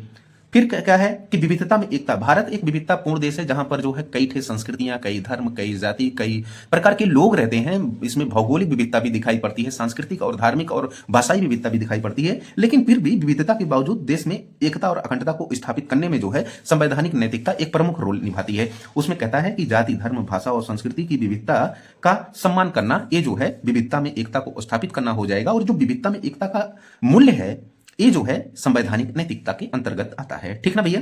आते हैं विधि के शासन। अनुच्छेद 14 जब आप पढ़ते हैं तो वहां पर विधि के शासन की बात होती है, रूल ऑफ लॉ की बात होती है। डायसी की एक पुस्तक थी रूल ऑफ लॉ, वहीं से जो है ये जो है विधि का शासन लिया गया। मतलब कि एक ही विधि सभी नागरिकों पर लागू होगी, किसी को किसी प्रकार का विशेषाधिकार नहीं दिया जाएगा, हर व्यक्ति कानून के निगाह में समान होंगे। इसी को हम विधि का शासन कहते हैं। ध्यान में रखिएगा कि एक प्रकार की नेगेटिव अवधारणा है जो ब्रिटेन से ग्रहण की गई है। इसके विपक्ष में एक और जो है रहता है विधि के समान संरक्षण, जिसमें जो है एक तार्किक भेदभाव करके जो है अधिनियमों, कानूनों और परियोजनाओं के माध्यम से लोगों को समावेशिता के विकास में लाने का प्रयास किया जाता है, जिसे विधि का समान संरक्षण कहते हैं, जैसे आरक्षण वगैरह हो गया। फिलहाल वो अलग टॉपिक है।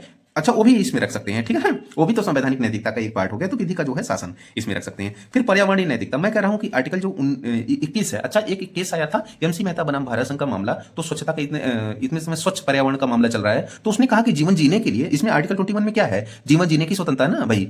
तो ये जो आर्टिकल 21 का पार्ट बताया गया कि स्वच्छ पर्यावरण जीवन जीने का एक पार्ट है। ऐसे आर्टिकल 48 का 1 है, ए है 48 ए। इसमें 48 में क्या है, डीपीएसपी है ना। और डीपीएसपी में कहा जाता है कि राज्य का यह कर्तव्य होगा कि जो पर्यावरण के संरक्षण एवं संवर्धन के लिए वो प्रयास करे। तो ये भी संवैधानिक नैतिकता का पार्ट होगा। ऐसे 51 होना चाहिए, है ना। ये जो आपका क्या नाम है, मौलिक कर्तव्य। मौलिक कर्तव्य में हर नागरिकों का यह कर्तव्य होगा कि अपने पर्यावरण के जो है संवर्धन और संरक्षण के लिए प्रयास करें, ठीक है ना, अपने स्वच्छ पर्यावरण को बनाए रखें। तो ये वाला भी पार्ट कहां से जनरेट हो रहा है, अभी संवैधानिक नैतिकता से जनरेट हो रहा है। सामाजिक आर्थिक लोकतंत्र की स्थापना करना। जब आप डीपीएसपी पढ़ते हैं तो राज्यों का जो मौलिक कर्तव्य होता है, राज्यों का मौलिक कर्तव्य ध्यान में रखिएगा, नागरिकों के राज्यों का जो मौलिक कर्तव्य होता है, उनका जो मेन उद्देश्य होता है सामाजिक आर्थिक मतलब सोशियो इकोनॉमिक डेमोक्रेसी को जो है लागू करना होता है। तो ये जो सोशियो इकोनॉमिक डेमोक्रेसी है, इस संवैधानिक नैतिकता का सबसे मूल्य पार्ट है, ध्यान में रखिएगा, ठीक है ना। ऐसे ही व्यक्तिगत एवं सामूहिक उत्तरदायित्व को सुनिश्चित करना, ये वाला भी होगा आपका जो है संवैधानिक नैतिकता। तो ये सब सारी चीजें जो है, जैसे निष्पक्ष न्याय, अच्छा न्याय तो हमने यहां पे दे दिया है, सामाजिक आर्थिक राजनीतिक न्याय। तो ये सब सारी चीजें जो है संवैधानिक नैतिकता के अंतर्गत आएंगी। फिलहाल थोड़ा और देख लेते हैं निष्कर्ष वगैरह अगर आपको देना होगा तो इस प्रकार आप लिख सकते हैं कि संवैधानिक नैतिकता लोकतंत्र के स्वस्थ संचालन, व्यक्तिगत एवं राजनीतिक हित से ऊपर उठ करके जनहित में निर्णय लेने, संस्थाओं की निष्पक्षता को बनाए रखने तथा सांप्रदायिकता, असहिष्णुता, भ्रष्टाचार जैसी चुनौतियों का मुकाबला करने के लिए संवैधानिक नैतिकता की अति आवश्यकता होती है। तो ये आप जो है निष्कर्ष के रूप में दे सकते हैं, बेहद इफेक्टिव होगा, ठीक ना भैया। टॉपिक पढ़ाया आपको जो है व्यक्तिगत नैतिकता, सार्वजनिक नैतिकता और राजनीतिक नैतिकता, इस पर एक क्वेश्चन हमने दिया है। और दूसरा जो है संवैधानिक नैतिकता हमने पढ़ाया, इस पर एक क्वेश्चन हमने दिया है। तो उम्मीद है कि इसको आप लिखने का प्रयास जरूर करेंगे। क्वेश्चन क्या है कि व्यक्तिगत नैतिकता, सार्वजनिक नैतिकता एवं राजनीतिक नैतिकता से आप क्या समझते हैं, यह भारत के सामाजिक आर्थिक विकास में किस प्रकार की भूमिका निभाते हैं, 200 शब्दों में आपको राइट डाउन करना है। फिर क्या है कि संवैधानिक नैतिकता से आप क्या समझते हैं, यह राजनीतिक नैतिकता को प्रोत्साहित करता है, स्पष्ट कीजिए। ध्यान में रखिएगा कि जो हमारे राजनीतिक दल हैं, जो हमारे राजनेता हैं, जो हमारे प्रतिनिधि हैं, वो किसके अनुरूप काम करते हैं, संविधान के अनुरूप। और संविधान में जो नैतिक मूल्य हैं उन्हीं के अनुरूप जब काम करेंगे तो उसी को संवैधानिक नैतिकता। और जो है यह जब चूंकि राजनेता काम करते हैं, सरकारें काम करती हैं, हमारे प्रतिनिधि काम करते हैं, तो यह राजनीतिक नैतिकता को प्रोत्साहित करेगा, कौन, संवैधानिक नैतिकता। तो उसी को लेकर के जो है क्वेश्चन करना है, ठीक है ना, स्पष्ट करना है। तो आई होप आपको समझ में आया होगा। Thank you so much. अच्छा, संवैधानिक नैतिकता के अंदर सुप्रीम कोर्ट के जो डिसीजन भी रख सकते हैं, जैसे वो 21 के अंतर्गत निजता का अधिकार लाया गया, या फिर जो है सुप्रीम कोर्ट ने जो है धारा 377 है ना, लिविंग रिलेशन वगैरह क्या है, उसको लेकर के जो है अपना बार बार जो है डिसीजन देती रहती है। तो ये सब सारी संवैधानिक नैतिकता के अंतर्गत आती है। आई होप आपको लेक्चर पसंद आया होगा। आप थोड़ा सा लाइक करें, शेयर करें, सब्सक्राइब करें, कमेंट करेंगे तो मुझे ज्यादा अच्छा लगेगा। और क्या कुछ किया जा सकता है वो भी कमेंट आप कर सकते हैं। फिलहाल आज के लिए इतना ही, कल मिलते हैं। थैंक यू सो मच दोस्तों। गोलचक्र के यूट्यूब चैनल पे आप लोगों का स्वागत है। मेरा नाम है नवीन कुमार। हम लोग यूपीपीसीएस मेंस का जो जीएस 4th पेपर है इथिक्स का, उसको लेकर के पूरा डिटेल से डिस्कस कर रहे हैं। ये जो नोट्स बनाया गया है मेरे प्यारे मित्र, मेरे प्यारे भाई, ये पूरी तरह जो है हार्डवर्क करके बनाया गया है, टेंट एनालिसिस पर बनाया गया है। इसलिए सारे टॉपिक सिलेक्टेड टॉपिक हैं ट्रेंड एनालिसिस पर आधारित है, सिलेबस के अकॉर्डिंग है, ठीक ना। हमने सिलेबस बताया था कि टोटल 8 वैल्यूम है। 8 वैल्यूम में जो पहला वाला वैल्यूम है नीति शास्त्र एवं मानवीय अंतर संबंध, उसमें जो है ये हमारा सब वैल्यूम चल रहा है। इससे पहले 3 क्लास हमने ले लिया है, ये चौथी इथिक्स की क्लास है। आज का जो टॉपिक है आपका पर्यावरणीय नैतिकता, इन्वायरमेंटल मोरलिटी या इन्वायरमेंटल इथिक्स भी आप बोल सकते हो इसको, ठीक है ना।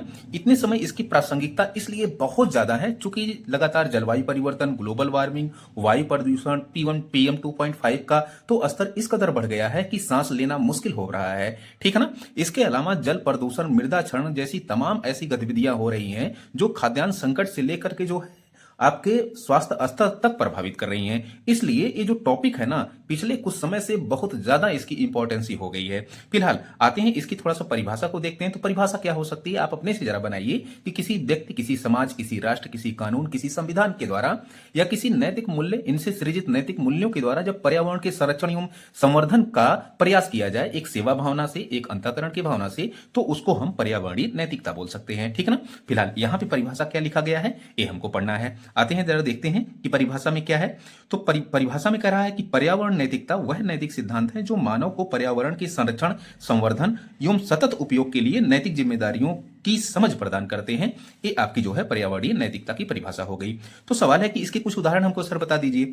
तो इसके जो उदाहरण है, चिपको आंदोलन, साइलेंट वैली आंदोलन, बिश्नोई आंदोलन, जैसे बिश्नोई समाज बड़ा ही पर्यावरण के नजदीक रहता है और पर्यावरण के संरक्षण एवं संवर्धन के लिए प्रयास करता है बार बार, तो ये पर्यावरणीय नैतिकता इनमें भरपूर भरी हुई होती है। ऐसे सरकारी स्तर पर क्या कुछ प्रयास किए जा रहे हैं पर्यावरणीय नैतिकता के लिए, तो ग्रीन इंडिया मिशन लाया गया है, PM वन प्रबंधन योजना, एक पेड़ मां के नाम। प्रधानमंत्री मोदी ने 5 जून को जब पर्यावरण दिवस मनाया जा रहा था तो उतने समय जो है एक पेड़ मां के नाम की एक अनाउंसमेंट की थी कि सारे लोगों को एक पेड़ जरूर लगाना चाहिए अपने मां के नाम, ठीक है ना।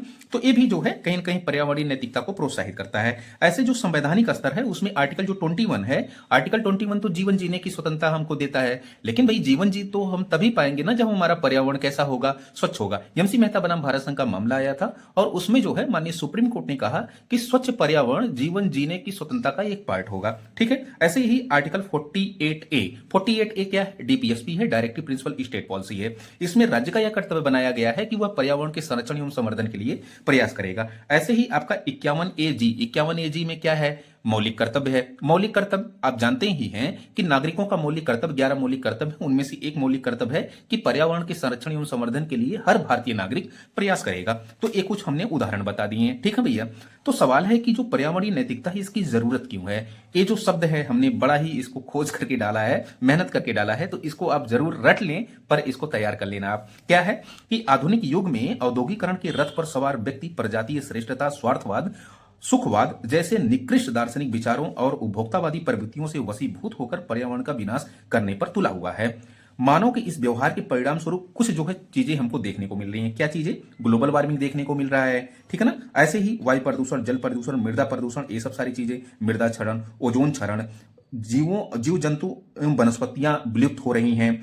ऐसे ही पृथ्वी की जो जैविक क्षमता है वो भी लगातार घट रही है, कम हो रही है। खाद्यान्न संकट अलग से बढ़ रहा है, भूखमरी अलग से बढ़ रहा है। तो ये सब सारी चीजें चूंकि परिणाम के रूप में दिखाई पड़ रही हैं, हमारा चूंकि पर्यावरण डिस्ट्रॉय हो रहा है, इस कारण जो है जैव विविधता का ह्रास, तमाम सारी चीजें जो है डिस्ट्रॉय हो रही हैं, जिसके लिए पर्यावरणीय नैतिकता की क्या है, जरूरत है। तो सवाल है कि इसकी प्रासंगिकता क्यों है। प्रासंगिकता तो इसलिए है ना चूंकि जलवायु परिवर्तन हो रहा है, इसलिए प्रासंगिकता इसकी बढ़ गई है। जैव विविधता का ह्रास हो रहा है, सो प्रासंगिकता बढ़ गई है। जल प्रदूषण, वायु प्रदूषण, मृदा प्रदूषण, मृदा क्षरण, वनों की कटाई, औद्योगिकरण के दुष्परिणाम, इनके कारण जो है पर्यावरण नैतिकता की प्रासंगिकता जो है वो क्या है, बढ़ गई है। ऐसे ही मानवता का जो पारिस्थितिकी पदचिन्ह है वो लगातार बढ़ रहा है, जबकि जैविक क्षमता लगातार कम हो रही है। अच्छा, अगर हम देखें तो सीधी सी बात है कि एक कोई अपना क्षेत्र है, इस क्षेत्र ये बोल रहा है कि 10 लोगों का हम खाद्यान्न, 10 लोगों की एनर्जी, 10 लोगों के लिए ऑक्सीजन वगैरह उपलब्ध करवाएंगे, लेकिन लगातार जनसंख्या बढ़ रही है, मतलब पदचिन्ह बढ़ रहा है, तो इस क्षेत्र की एक उत्पादन क्षमता होगी ना भैया। तो उत्पादन क्षमता लगातार घट रही है और पारिस्थितिकी पदचिन्ह लगातार बढ़ रहा है। तो ये बता रही है, एक रिपोर्ट आई थी UNEP की, यूनाइटेड नेशन इन्वायरमेंट प्रोग्राम की, उसने बताया था कि 2030 तक अगर यही दशा रही उपभोक्तावादी और सुखवादी और स्वार्थवादी प्रवृत्ति की, तो आने वाले 2030 तक हमको 2 पृथ्वी की जरूरत पड़ सकती है, ठीक है भैया। तो ये सब हमने जो है पर्यावरणीय नैतिकता को लेकर देखा। पर्यावरणीय नैतिकता उसका इंपॉर्टेंस किन किन अर्थों में है, तो किन किन अर्थों में है ये हम पॉइंट के रूप में आपको दर्शा दिए हैं। तो इसमें पहला वाला जो पॉइंट है कि धारणी या संपोषणी संपोषणी विकास, सीधी सी बात है कि ये धाड़ी या संपोषणी विकास को प्रोत्साहित करेगा, क्योंकि ये कहना चाह रहा है कि जो भौतिक संसाधन है, जो पर्यावरण के उपभोग हैं, उत्पाद हैं, उनका इस कदर हम प्रयोग करें कि आने वाली पीढ़ी पर किसी प्रकार का दुष्प्रभाव ना पड़े, तो धाड़ी विकास या संपोषणी विकास को प्रोत्साहन मिलेगा। ये इसका इंपॉर्टेंस है। फिर जलवायु परिवर्तन से लड़ने में आपको मददगार साबित होगा, ठीक है ना। जैविक क्षमता पृथ्वी की बढ़ेगी, भूखमरी खाद्यान्न संकट से लड़ने में मददगार होगा। इसके अलावा जो एसडीजी लक्ष्यों के ये अनुरूप है, एसडीजी लक्ष्य क्या है कि 2015 में संयुक्त राष्ट्र महासभा के द्वारा 17 सतत विकास लक्ष्य निर्धारित किए गए और सारे जो है देशों को यह कहा गया कि वर्ष 2030 तक इन 17 सतत विकास लक्ष्यों को प्राप्त करना है। 17 सतत विकास लक्ष्यों में जो है गरीबी, भूखमरी, स्वास्थ्य, शिक्षा, पर्यावरण, तमाम सारी चीजें थी। उनमें से जो है अगर फॉलो किया जाए तो पर्यावरणीय नैतिकता को भी प्रोत्साहन मिलेगा। तो ऐसे में जो एसडीजी लक्ष्यों के जो है ये अनुरूप हमको दिखाई पड़ेगा। वैसे ही वन्य जीवों का संरक्षण, ये इसका महत्व होगा कि भाई पर्यावरण हमारा बचा रहेगा तो वन्य जीव भी बचे रहेंगे ना भैया। जैव विविधता में जो है वृद्धि देखी जा सकेगी और अंतर पीढ़ी उत्तरदायित्व बढ़ेगा। यहां पर सीधी सी बात यह है कि जब हमारी नैतिक जिम्मेदारी, आज के आधुनिक पीढ़ी की जब नैतिक जिम्मेदारी होगी, हमारे आपकी जिम्मेदारी होगी कि हम पर्यावरण के संरक्षण संवर्धन के लिए प्रयास करें, तो जो हमारी आने वाली पीढ़ियां हैं वो हमसे तो सीखेंगी ना कि हमारे जो पूर्वज थे, हमारे जो मतलब कि पिता थे या फिर दादा थे, उन्होंने ये सब सारे काम किए हैं पर्यावरण को बचाने के लिए, इसलिए हमारी भी जिम्मेदारी बनती है। तो जो अंतर पीढ़ी उत्तरदायित्व है ये बढ़ेगा। पर्यावरण नैतिकता, इसका जो है ये इंपॉर्टेंस आप देख सकते हैं। तो सवाल यह है कि वैश्विक पहलें क्या क्या की गई हैं पर्यावरणीय नैतिकता के लिए। तो पेरिस जलवायु समझौता, इसको COP21 भी कहते हैं। यहां पर क्या था कि जो पूर्व औद्योगिकरण है, पूर्व औद्योगिकरण मतलब कि जो पश्चिमी देशों में, इंग्लैंड वगैरह में जब औद्योगिकरण था लगभग 1885-86 लगभग उसके आसपास, तो वहां पर कहा गया कि जो टेम्परेचर था वो टेम्परेचर 21वीं सदी के अंत तक केवल 1.5 डिग्री सेंटीग्रेड टेम्परेचर बढ़ना चाहिए। बहुत मैक्सिमम अगर बढ़ेगा तो केवल 2 डिग्री सेंटीग्रेड, इससे ज्यादा नहीं बढ़ना चाहिए, ठीक है ना। इसको COP21 भी कहा जाता है, पेरिस जलवायु समझौता। तो यहां पर एक जो है प्रतिबंध लगाया गया देशों के ऊपर कि आप जो है ग्रीन हाउस गैसों का इतना उत्सर्जन करें कि आने वाली पीढ़ी पर उसका दुष्प्रभाव ना पड़े। तो कुल मिला जुलाकर ये भी पर्यावरणीय नैतिकता का एक बेहतर जो है वैश्विक स्तर पर पहल है।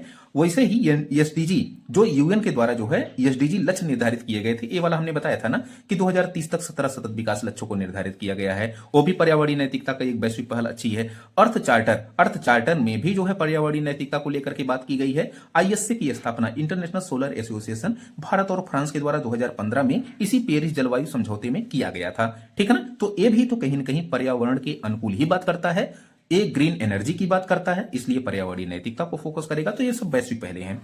तो सवाल है कि भारतीय स्तर पर क्या किया गया पर्यावरणीय नैतिकता के लिए। तो भारतीय स्तर पर पर्यावरणीय नैतिकता के लिए, जैसे भारतीय संस्कृति जो है वो प्रकृति पूजा को महत्व देती है। भारत एक ऐसा देश है जहां पर प्रकृति पूजा की जाती है। यहां पर मतलब और भी देश होंगे, लेकिन जो प्रकृति पूजा है ना, ये नैतिकता, पर्यावरणीय नैतिकता को सीधे तौर पे प्रोत्साहित करती है। भाई यहां पर बरगद का पेड़, नीम का पेड़ और तमाम तुलसी की देखिए पूजा होती है। तो इससे क्या है कि एक तो काटा नहीं जाता है वो, तो पर्यावरण हमारा संरक्षित और सुरक्षित रहता है, ठीक है। तो कुल मिला जुला करके प्रकृति पूजा डायरेक्टली जो है पर्यावरणीय नैतिकता से जुड़ा हुआ है। ऐसे ही जैसे नदियों को हम माता मानते हैं, जैसे गंगा माता, यमुना माता, है ना, नर्मदा माता, तो इसको माता मानते हैं तो हम ऐसा ही व्यवहार करते हैं जैसे हमारे एक जो है परिवार का एक सदस्य हो। तो यहां पर भी पर्यावरणीय नैतिकता बनी रहती है। ऐसे ही आपका जो कॉन्स्टिट्यूशन है, संविधान है, उसमें आर्टिकल जो 21 है, आर्टिकल 21 में एमसी मेहता बनाम भारत संघ का मामला आया था। स्वच्छ पर्यावरण का अधिकार जीवन जीने का एक पार्ट बताया गया। तो यहां पर भी पर्यावरणीय नैतिकता को हम देख सकते हैं। अनुच्छेद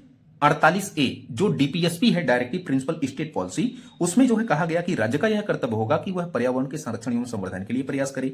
तो ये भी जो है संविधान के माध्यम से पर्यावरणीय नैतिकता का जो है हमको दिखाई पड़ता है उदाहरण। फिर जो है 51AG जो आपका फंडामेंटल ड्यूटी है, मौलिक कर्तव्य जिसे कहते हैं हिंदी में। तो यहां पर सीधी सी बात है कि हर नागरिक, हर भारतीय नागरिकों का यह कर्तव्य बनाया गया है कि वह पर्यावरण के संरक्षण के लिए प्रयास करेंगे, ठीक है ना। ऐसे ही कानूनी स्तर पर पर्यावरण संरक्षण अधिनियम 1986, वन संरक्षण अधिनियम 1980, जैव विविधता अधिनियम 2002, वनाधिकार कानून 2006, तमाम अधिनियम ला करके जो है पर्यावरण को संरक्षण करने का प्रयास किया गया, जो है पर्यावरणीय नैतिकता को प्रोत्साहित करता है, ठीक है ना भैया।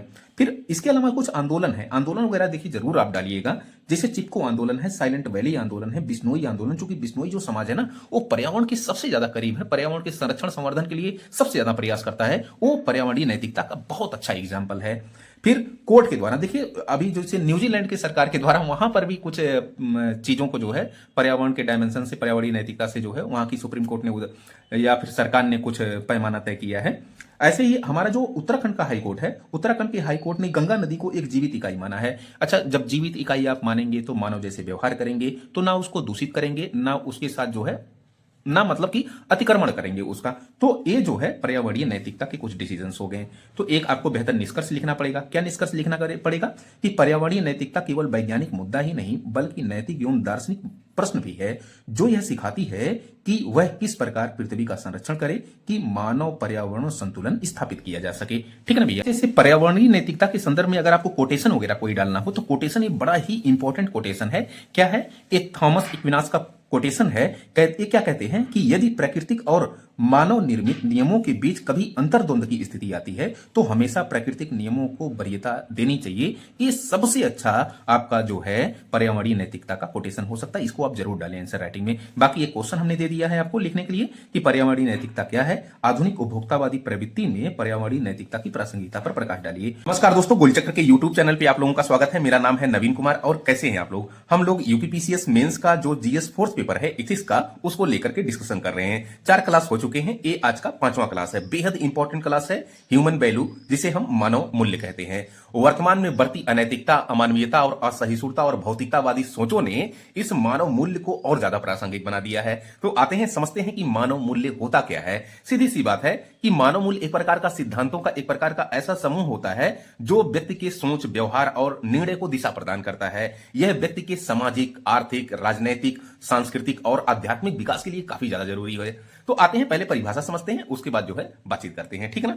परिभाषा इसकी क्या हो सकती है कि मानव मूल्य उन मूलभूत सिद्धांतों और मान्यताओं को कहा जाता है जो मनुष्य के सोच, व्यवहार व निर्णय को दिशा प्रदान करते हैं। ठीक ना भैया। तो ये देखिए, मूल्य को लेकर के बार बार क्वेश्चन पूछा गया है। पिछली बार जो क्वेश्चन पूछा गया था कि मानव मूल्य क्या होते हैं और इनके केंद्रीय तत्वों को जो है परिभाषित कीजिए या केंद्रीय तत्वों का उल्लेख कीजिए। तो ये जो है बार बार मूल्य और नैतिकता में डिफरेंस पूछा जाता है। मूल्य वर्तमान की प्रासंगिकता को लेकर के क्वेश्चन पूछता है। तो बार बार यहां से क्वेश्चन पूछे जा रहे हैं। एक हिट टॉपिक है, बड़ा प्रासंगिक टॉपिक है। तो इसको आपको परिभाषा तो एकदम बिल्कुल रटी होनी चाहिए। क्या कि मानव मूल्य उन मूलभूत सिद्धांतों और मान्यताओं को कहा जाता है जो मनुष्य की सोच, व्यवहार व निर्णय को दिशा प्रदान करते हैं। ये मूल्य व्यक्ति के नैतिक, सामाजिक, सांस्कृतिक और आध्यात्मिक विकास से जुड़े हुए होते हैं। ठीक है ना भैया। या फिर ये परिभाषा आप दे सकते हैं कि मानव मूल्य वे आदर्श या गुण होते हैं जो व्यक्ति को सही और गलत के बीच निर्णय लेने में सहायता करते हैं तथा इंसानियत, न्याय, समानता और शांति जैसे उद्देश्यों की प्राप्ति में मार्गदर्शन प्रदान करते हैं। तो मेरे भाई, ये परिभाषा आपको रटी होनी चाहिए। रटी मतलब कि एकदम कॉन्सेप्चुअलिटी, क्लियरिटी एकदम क्लियर होना चाहिए कि मूल्य अगर आए तो हमको ये ना सोचना पड़े कि लिखना क्या है। ठीक ना भैया। फिर आते हैं, अगर हम मानव मूल्य के उदाहरण देखें, ये देखिए ध्यान से सुनिएगा कि एकदम मानव मूल्य के जो उदाहरण है 15-20 तो आपको जबान पे याद होना चाहिए, ताकि अगर कोई बात करे तो इसको दाग दीजिए, लगे कि नहीं बहुत मानवीय व्यक्ति है। ठीक है ना। तो मानव जो मूल्य है, ये इनके उदाहरण क्या हो सकते हैं? जैसे करुणा हो गया, दया हो गया, परोपकार हो गया, सहिष्णुता हो गया, निष्पक्षता हो गया, संपूर्णता हो गया, समानता हो गया, ईमानदारी हो गया, सत्यनिष्ठा हो गया, निडरता हो गया, कर्मशीलता हो गया, सेवा भावना हो गया, है ना। ये सब मानव मूल्य हैं। अच्छा, सिविल सेवाओं के भी एक नैतिक मूल्य होते हैं। हम पढ़ेंगे प्रशासन में नैतिकता, तो उसमें जो है प्रशासन के नैतिक मूल्यों को जो हम पढ़ेंगे तो उसमें सारा चीज देखेंगे। निष्पक्षता देंगे, ईमानदारी देखेंगे, निडरता देखेंगे, सेवा भावना देखेंगे, सत्यनिष्ठा देखेंगे, सारा कुछ डिटेल से एक एक शब्द देखेंगे। लेकिन फिलहाल अभी के लिए मानव मूल्य, उसकी परिभाषा और मानव मूल्य के उदाहरण, ये सब मानव मूल्य है। ठीक है ना भैया। आपसे एक कहूं कि मानव मूल्य की आवश्यकता क्यों है, तो सीधी सी बात है कि इसकी प्रासंगिकता वर्तमान में इतनी ज्यादा है कई फैक्टरों के लिए, उसको आप पॉइंट के रूप में देख सकते हैं। पहला कि व्यक्तिगत चरित्र के निर्माण के लिए। भाई सीधी सी बात है कि आपके अंदर ईमानदारी, सत्यनिष्ठा, परोपकार और करुणा के अगर गुण इत्यादि होंगे तो व्यक्तिगत आपका व्यक्तित्व का अलग विकास होगा। ठीक है ना। तो व्यक्तिगत चरित्र के निर्माण के लिए सहायक होता है मूल्य। दूसरा, सामाजिक सद्भाव एवं शांति के लिए। अगर आप सहिष्णु हैं, अगर आप जो है भातृत्व भावना की जो है मूल्य रखते हैं, तो जायज है कि सामाजिक सद्भाव और शांति बरकरार रहे। लोकतांत्रिक समाज के विकास के लिए, सदाचारपूर्ण नेतृत्व के लिए, वैश्विक चुनौतियों जैसे हिंसा, आतंकवाद, असमानताओं, इनसे लड़ने के लिए मूल्यों की आवश्यकता है। बेहतर न्याय निर्णय प्रक्रिया में, सामाजिक आर्थिक कल्याण तथा धाड़ी एवं समावेशी विकास के लिए। ठीक है ना भैया। अन्य बातों के अलावा भ्रष्टाचार रहित समाज के निर्माण एवं सेवा भावना के विकास के लिए मूल्यों की अति आवश्यकता है। तो मूल्यों की आवश्यकता किन किन फैक्टरों के लिए है, तो ये सारे फैक्टर आपको जो है गिनाने पड़ेंगे। एक बार और देख लीजिएगा क्या है कि व्यक्तिगत चरित्र के निर्माण के लिए, सामाजिक सद्भाव व शांति के लिए, लोकतांत्रिक समाज के विकास के लिए, सदाचारपूर्ण नेतृत्व के लिए, वैश्विक चुनौतियों जैसे अहिंसा, आतंकवाद, असमानता, असहिष्णुता, ठीक है ना, इन सब के जो है इन सब से लड़ने के लिए, बेहतर न्याय निर्णय प्रक्रिया के लिए, सामाजिक आर्थिक कल्याण के लिए, धारणी एवं समावेशी विकास के लिए, फिर कह रहा कि अन्य बातों के अलावा भ्रष्टाचार रहित समाज के निर्माण एवं सेवा भावना के विकास के लिए मूल्यों की अति आवश्यकता है। ठीक ना भैया? तो अगर आपसे पूछे कि मूल्य क्या है, मूल्यों की आवश्यकता वर्तमान में क्या है, तो ये सब सारा चीज आप पॉइंट लिखेंगे ही लिखेंगे। आते हैं मूल्यों की जो है विशेषताओं को लेकर के। तो मूल्यों की क्या क्या विशेषता होती है, इसको हम बड़े अच्छे से आराम आराम से समझने का काम करते हैं। कि पहला कह रहा है कि मूल्य अमूर्त होते हैं। भाई क्या आपको मूल्य दिखेगा? क्या आप छू सकते हैं? ये तो महसूस किया जाने वाला पॉइंट्स है ना, कि लग रहा है कि व्यक्ति करुणामय और दयावान है, लग रहा है व्यक्ति ईमानदार और निष्पक्ष है। तो ये आप बताइए कि मूल्य मूर्त है कि अमूर्त? मूल्य अमूर्त होंगे ना भैया।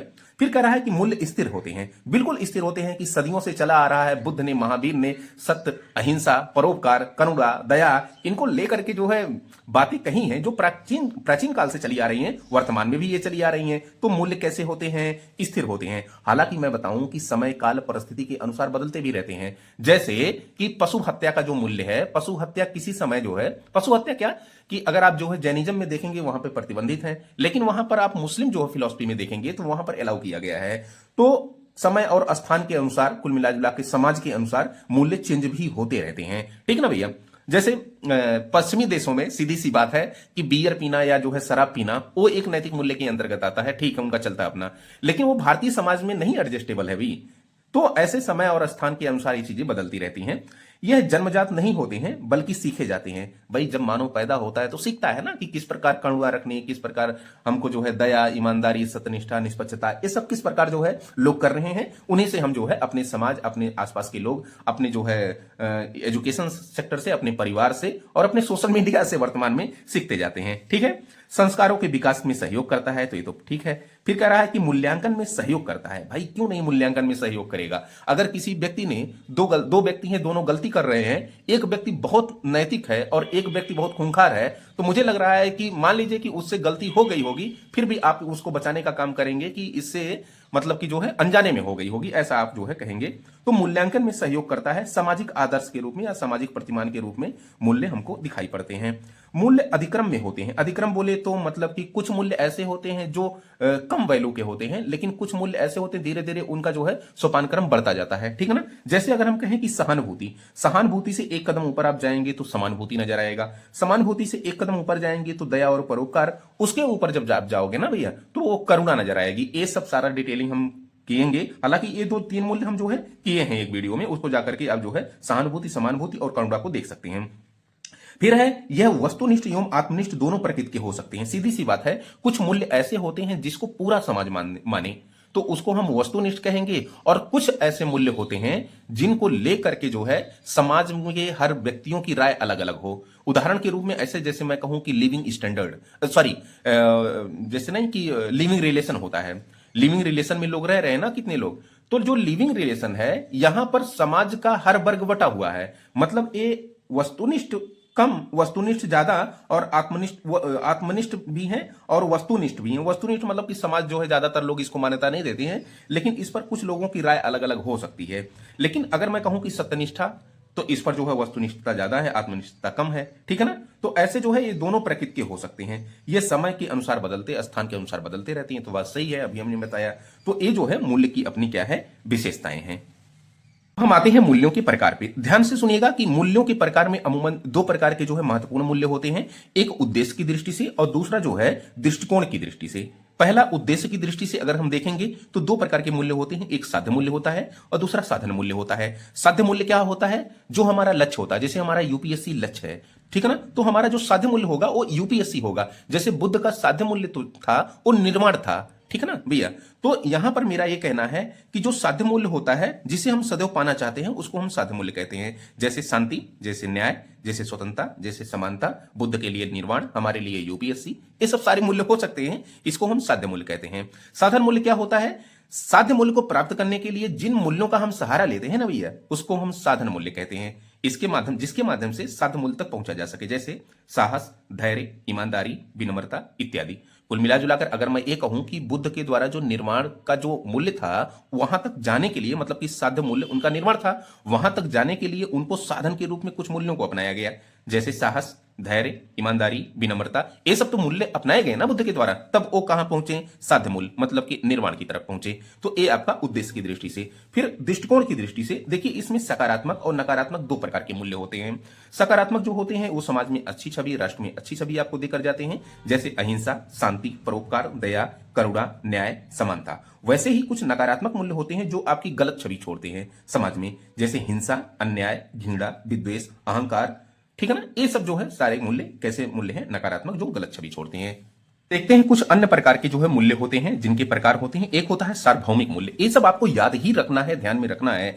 सार्वभौमिक मूल्य वे मूल्य होते हैं जो सब मानते हैं, पूरा संपूर्ण विश्व मानता है, ब्रह्मांड मानता है।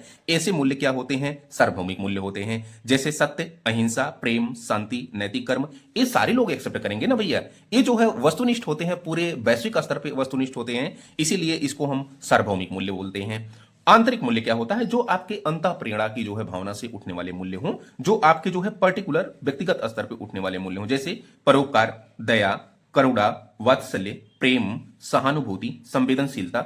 ये सब जो है आंतरिक मूल्य के अंतर्गत आएंगे। ऐसे ही कुछ भारतीय मूल्य होते हैं। नहीं, ये देखिए भारतीय संस्कृति का मूल्य है, ये पाश्चात्य मूल्य है, तो ऐसे आप डिफाइन करते हैं ना। तो जो भारतीय मूल्य है इसमें आपको सहिष्णुता देखने को मिलेगी। ये तो बहुत मोस्ट इंपॉर्टेंट है, इसको याद रखना ही रखना है। बार बार आंसर राइटिंग में आप यूज करेंगे कि भारतीय मूल्य और किन किन मूल्यों को आप उल्लेख करेंगे, ये सब तो आपको ध्यान में रखना ही है।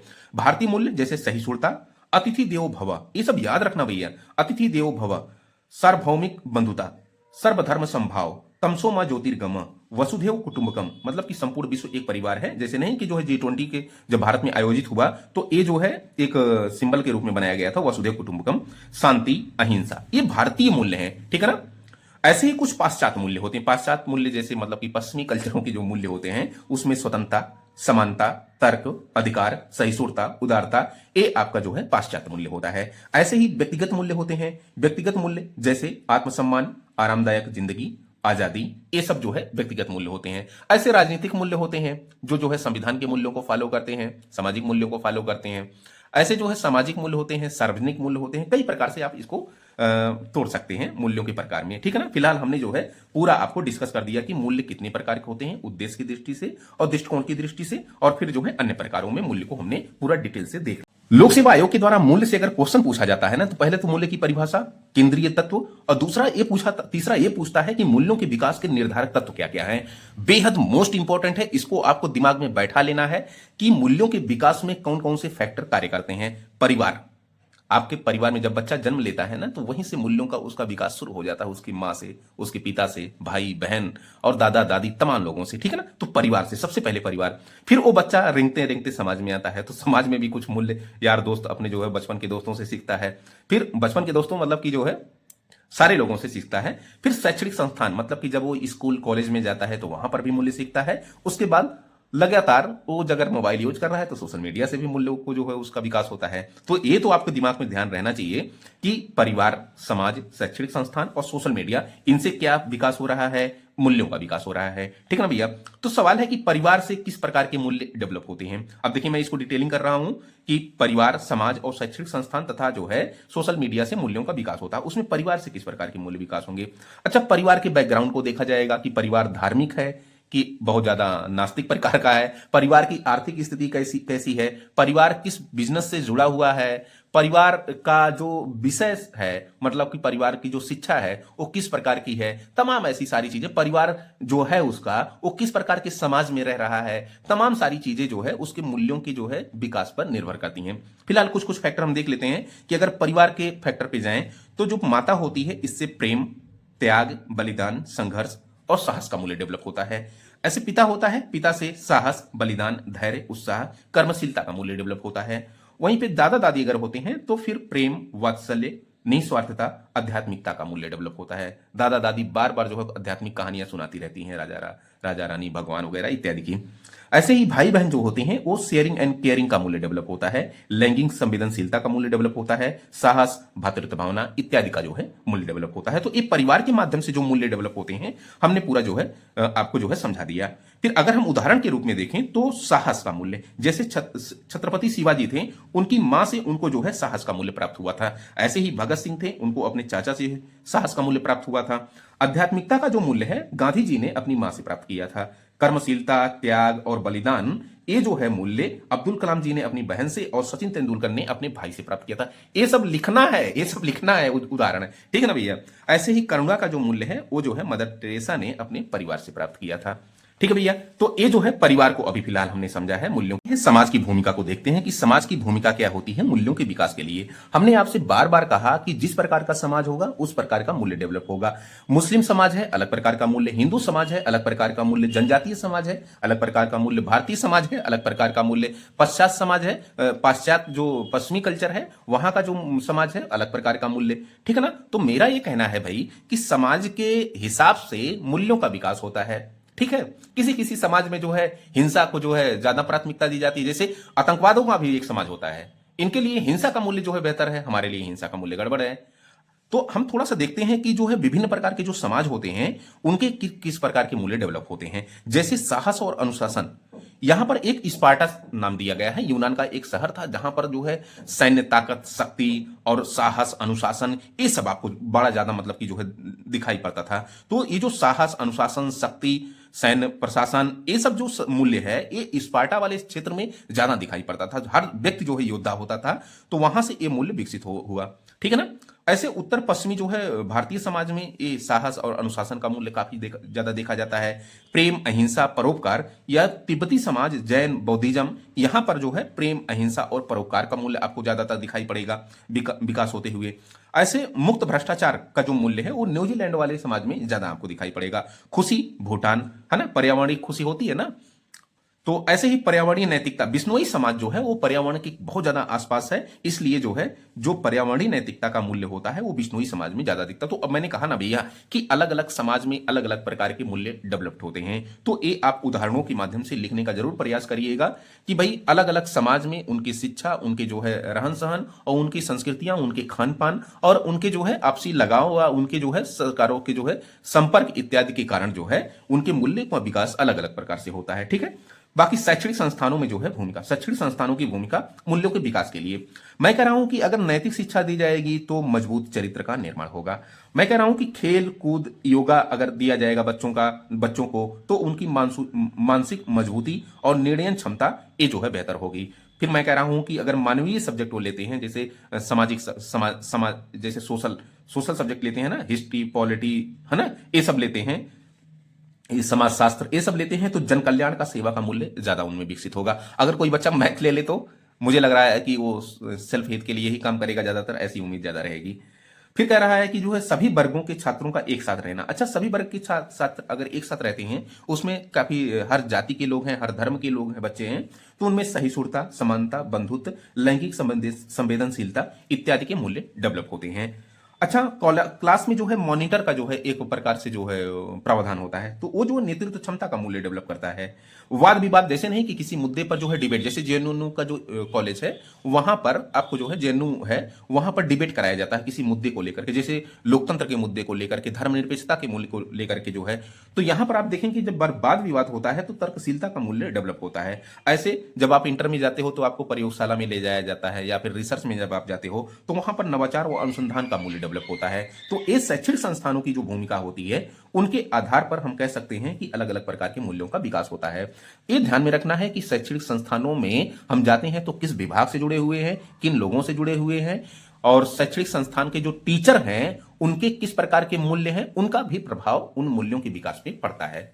अब हम लास्ट में आते हैं सोशल मीडिया की भूमिका मूल्यों के विकास में के लिए। अब आप तो जानते हैं ना भाई, बार बार जो है 7 से 8 घंटा अगर हम मोबाइल चलाते हैं, सोशल मीडिया से जुड़े हुए हैं, व्हाट्सएप से लेकर के टेलीग्राम, यूट्यूब और इंस्टाग्राम और तमाम जितने भी हैं, मैं तो नहीं चलाता, व्हाट्सएप चलाता हूं और टेलीग्राम चलाता हूं, इसके अलावा कुछ नहीं चलाता। तो कुल मिला जुला करके खैर चलाना अच्छी बात है, वहां से चूंकि एक मूल्य आपका डेवलप होगा, कैसा, सकारात्मक मूल्य। इनकी मैं गारंटी नहीं लेता, ये भी डेवलप होते हैं, ठीक है ना। तो सोशल मीडिया से दो प्रकार के मूल्य डेवलप होते हैं, एक सकारात्मक मूल्य और दूसरा कैसा, नकारात्मक मूल्य। सकारात्मक मूल्य में कैसा होगा कि भ्रष्टाचार मुक्त। आपने पढ़ा होगा, आपने देखे होंगे कि सोशल मीडिया पे कि भ्रष्टाचार एक्सपोज करते हुए दिखाया गया सोशल मीडिया पे। तो वहां पर जो लोग मतलब कि भ्रष्टाचार मुक्त होना चाहते हैं कि नहीं हम ईमानदार बनेंगे, तो भ्रष्टाचार मुक्त मूल्य का जो है विकास होता है, सहिष्णुता का विकास होता है। ध्यान से सुनिएगा कि ये जो है सकारात्मक मूल्य है। सहिष्णुता मतलब कि आप जो है पूरे पूरे वैश्विक स्तर से आप जुड़ाव रख रहे हो, अगर सोशल मीडिया से चल रहे हो, ठीक है ना। तो वहां पर मेरिट डिमेरिट सारी चीजें जब आप मिलती हैं तो आपके अंदर सहिष्णुता का विकास होता है। ऐसे लोकतांत्रिक भावना का भी विकास आपके अंदर होता है, मूल्यों का, ईमानदारी का, पारदर्शिता का, जवाबदेहिता का, नैतिक जागरूकता का, लैंगिक समानता और आत्मसंतुष्टि का। ये सब सारे मूल्य जो है पॉजिटिविटी की तरफ जो है इंगित करते हैं और ये सकारात्मक मूल्य सोशल मीडिया के माध्यम से विकसित हो सकते हैं। हालांकि हालांकि मैं कह रहा हूं कि नकारात्मक मूल्य भी देखे जाते हैं। कैसे कि असहिष्णुता, दिखावे की प्रवृत्ति, निजता का हनन, डिप्रेशन आपको आ जाता है, धैर्य का अभाव आप में रहता है, संकुचित मानसिकता जो है, छोटे छोटे शॉर्ट वीडियो देखते समय संकुचित आपकी मानसिकता हो जाती है और आतंकी और हिंसा और असहिष्णुता की तरफ आप आगे बढ़ जाते हैं। ये सब कुछ नकारात्मक मूल्य आपके अंदर दिखाई पड़ सकते हैं, ठीक है ना भैया। आते हैं हम लोग मूल्य के केंद्रीय तत्व। ये बेहद इंपॉर्टेंट है, यहां से क्वेश्चन पिछली बार पूछा गया था कि मूल्य क्या होते हैं, उनके केंद्रीय तत्वों का उल्लेख कीजिए। तो जो केंद्रीय तत्व होते हैं, इनके कई केंद्रीय तत्व होते हैं, जैसे आदर्श, मानदंड, भावनात्मक तत्व, नियमात्मक स्वरूप, सामाजिक स्वरूप, प्रेरक शक्ति, स्थायित्व। तो इनको थोड़ा सा हम डिटेल में देख लेते हैं ताकि हमको क्लियर कट हो जाए। जैसे आदर्श आदर्श होता है इनका केंद्रीय तत्व। तो मूल्य किसी उत्कृष्ट आदर्श को प्रेरित करते हैं, जैसे सत्य, न्याय, समानता, स्वतंत्रता, परोपकार, इनके तरफ, ठीक है ना। ऐसे इनका मानदंड होता है, केंद्रीय तत्व मानदंड भी है। ये व्यवहार के लिए मानक निर्धारित करते हैं कि क्या उचित है, क्या अनुचित है, क्या नैतिक, क्या अनैतिक। ऐसे भावनात्मक तत्व में जैसे परोपकार, जैसे आपका जो है करुणा, दया, ये सब कुछ ऐसे मूल्य होते हैं जो देशभक्ति की तरफ आपको जो है, राष्ट्र प्रेम, देशभक्ति की तरफ ले जाते हैं, पारिवारिक लगाव की तरफ ले जाते हैं, परोपकार की तरफ ले जाते हैं। ऐसे नियमात्मक स्वरूप होते हैं जो निर्देश देते हैं, बताते हैं कि क्या सही, क्या गलत, क्या होता है, बताते ये हैं कि क्या होना चाहिए, मतलब। ऐसा ही सामाजिक समन्वय, मूल्य व्यक्ति और समाज के बीच संतुलन स्थापित करते हैं, ये सामाजिक समन्वय। प्रेरक शक्ति, हमको जो है कुछ मूल्य ऐसे होते हैं जो प्रेरक शक्ति की तरह काम करते हैं, जैसे सेवा, निष्ठा, त्याग, ये प्रेरक शक्ति के रूप में काम करते हैं, केंद्रीय तत्व है। स्थायित्व, भाई लंबे समय से जो है मूल्य स्थायी के तौर पे जो है यूज किए जा रहे हैं, चाहे वो सत्य हो, अहिंसा हो, परोपकार हो, करुणा हो, दया हो, ये स्थायित्व बने हुए हैं। तो ये आपके केंद्रीय तत्व हैं। यहां पर मूल्य से संबंधित कुछ क्वेश्चन पूछे गए हैं। पहला है कि मूल्य क्या होते हैं, उसके केंद्रीय तत्वों पर प्रकाश डालना है। दूसरा है नैतिक मूल्यों के सुदृढ़ीकरण की प्रक्रिया क्या है, क्या नैतिक मूल्यों के सुदृढ़ीकरण से चरित्र निर्माण में सहायता मिलती है, तो ये आपको राइट डाउन करना है। फिर कह रहा है कि मूल्य सृजन मतलब कि मूल्यों के विकास में परिवार, समाज, शैक्षणिक संस्थानों की भूमिका की विवेचना करिए। ये सब क्वेश्चन आए हुए हैं भैया, ठीक है ना। फिर कह रहा है कि बढ़ती सोशल मीडिया की लतों ने मानवीय मूल्यों मतलब कि ह्यूमन वैल्यू पर किस प्रकार का प्रभाव डाला है, तो सकारात्मक और नकारात्मक दोनों हमने बताया था, इसको आप राइट डाउन कर लीजिएगा। आज के लिए फिलहाल इतना ही। Thank you so much. थोड़ा सा शेयर, लाइक, सब्सक्राइब और कमेंट करेंगे तो बेहतर मैं तो करूंगा ही, और बेहतर उत्साह के साथ करना पड़ेगा। नमस्कार दोस्तों, गुलचक्र के यूट्यूब चैनल पे आप लोगों का स्वागत है। मेरा नाम है नवीन कुमार। यूपीपीसीएस मेंस का जीएस फोर्थ पेपर मतलब इथिक्स वाला पेपर हम लोग पूरा ट्रेंड एनालिसिस के साथ डिस्कशन कर रहे हैं। ये आपका छठा क्लास होगा। मेरी आपसे सिफारिश है कि आप 5 क्लास देखने के बाद ही इस क्लास को देखेंगे तो आपको ज्यादा जो है समझ में आएगा, ठीक ना भैया। एक खैर पहला जो वैल्यूम है नीति शास्त्र एवं मानवीय अंतर संबंध, उसका ये छठा क्लास है, ठीक ना भैया। टोटल 8 वैल्यूम है, उसमें पहला वाला वैल्यूम आज लगभग समाप्त हो जाएगा। फिलहाल आज का जो टॉपिक है वो मूल्य वस्तुनिष्ठ है या आत्मनिष्ठ हैं। तो पहले वस्तुनिष्ठता और आत्मनिष्ठता को समझेंगे, फिर उसके बाद ध्यान देंगे हम कि मूल्य क्या वस्तुनिष्ठ होते हैं या फिर आत्मनिष्ठ होते हैं या फिर कोई और बीच का मार्ग हो सकता है। आते हैं वस्तुनिष्ठता। वस्तुनिष्ठता की जो इंग्लिश होती है वो ऑब्जेक्टिविटी होती है, वहीं पे जो आत्मनिष्ठता की इंग्लिश होती है वो सब्जेक्टिविटी होती है। इसको पहले समझते हैं कि वस्तुनिष्ठता क्या होती है और आत्मनिष्ठता क्या होती है। मैं कह रहा हूं कि जब कोई मूल्य हो, जैसे प्रेम है, शांति है, अहिंसा है, परोपकार है, करुणा है, दया है, ठीक है ना, ये सब जो मूल्य होते हैं ना, ऐसे मूल्य जिस पर समाज की सर्वसम्मति हो, जिसको ज्यादा से ज्यादा लोग स्वीकार करें, ऐसे मूल्य को हम जो है वस्तुनिष्ठ मूल्य कहते हैं, ठीक है ना। मतलब कि सीधी सी बात है कि ऐसे मूल्य जहां पर समाज का हर एक वर्ग लगभग लगभग उस मूल्य को स्वीकार करे, उस मूल्य में वस्तुनिष्ठता होती है। जहां पर जिस मूल्य को स्वीकार करने में समाज का हर वर्ग में भिन्नता हो, ध्यान से सुनिएगा, जिस मूल्य को स्वीकार करने में समाज के हर वर्ग में भिन्नता हो, मतलब कि हर वर्ग की अलग अलग अपनी अपनी राय हो, तो वहां पे कह सकते हैं कि आत्मनिष्ठता का गुण पाया जाता है। आते हैं थोड़ा सा पढ़ के समझते हैं कि वस्तुनिष्ठता से तात्पर्य ऐसी स्थिति से है जिसके संबंध में सर्वसम्मति रहती है। ये सर्वसम्मति रहती है समाज के हर वर्ग में, ध्यान से सुनिएगा एकदम, वहां मत भिन्नता कम होती है। जैसे मैं एक यहाँ पे एक गोला बनाया हूं, इसको अगर आप ध्यान से देखेंगे तो यहां देखेंगे कि प्रेम, शांति, अहिंसा, परोपकार, दया, करुणा, ये सब मूल्य आप रख सकते हैं। यहां पर जब आप समाज में देखेंगे ना भैया, तो ज्यादा से ज्यादा लोग इस मूल्य को मानते दिखेंगे आप। हाँ, कुछ ऐसे हैं कि जायज है कि वो हिंसा को फॉलो करते हैं, अशांति को फॉलो करते हैं, कुछ आपको मिल जाएंगे, लेकिन ज्यादा से ज्यादा लोग सर्वसम्मति से इसको स्वीकार करते हैं, इस मूल्य को। तो उसको हम कहते हैं कि वस्तुनिष्ठता का मूल्य है। यहां पर वस्तुनिष्ठता हमको दिखाई पड़ रही है इस मूल्य को लेकर के, ठीक है ना। सीधी सी बात है, समझिए आप ना, गौतम बुद्ध हो गए, महावीर हो गए, जीसस हो गए,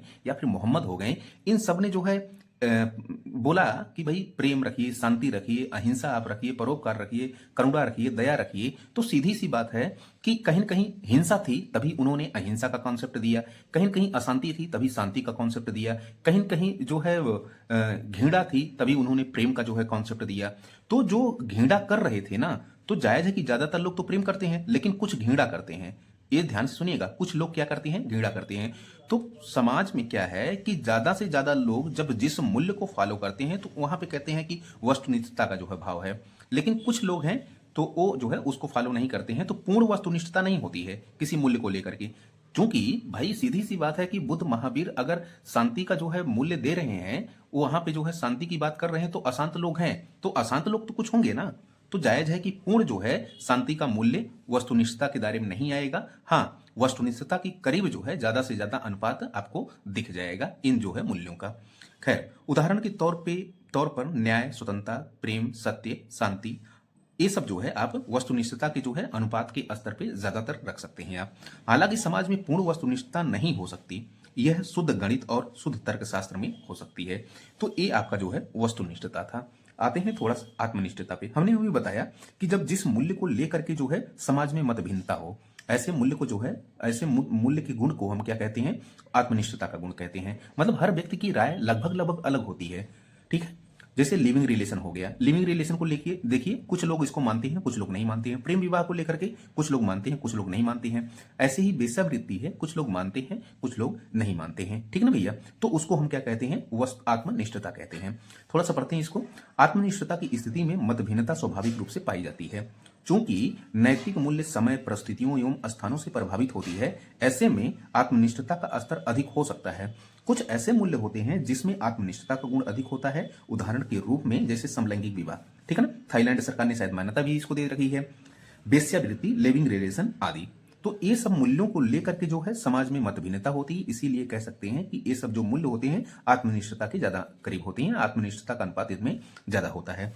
अब यहाँ पे नोट लिखा है कि कुछ ऐसे मूल्य होते हैं जिनमें वस्तुनिष्ठता और आत्मनिष्ठता के भाव लगभग समान हो सकते हैं, जैसे शाकाहार, मांसाहार, प्रेम विवाह, अरेंज मैरिज, फांसी इत्यादि। तो ये हमने वस्तुनिष्ठता और आत्मनिष्ठता देखा। मेंस का एक क्वेश्चन पूछा गया है कि मूल्य वस्तुनिष्ठ होते हैं या आत्मनिष्ठ होते हैं। तो इसको जिस प्रकार आपको मेंस की आंसर राइटिंग करनी है उसी प्रकार मैं समझाऊंगा, उसी प्रकार लिखा गया है ये आंसर। मैं पढ़ के सुनाता हूं कि क्या जो है मूल्य वस्तुनिष्ठ होते हैं या फिर आत्मनिष्ठ होते हैं, ठीक है भैया।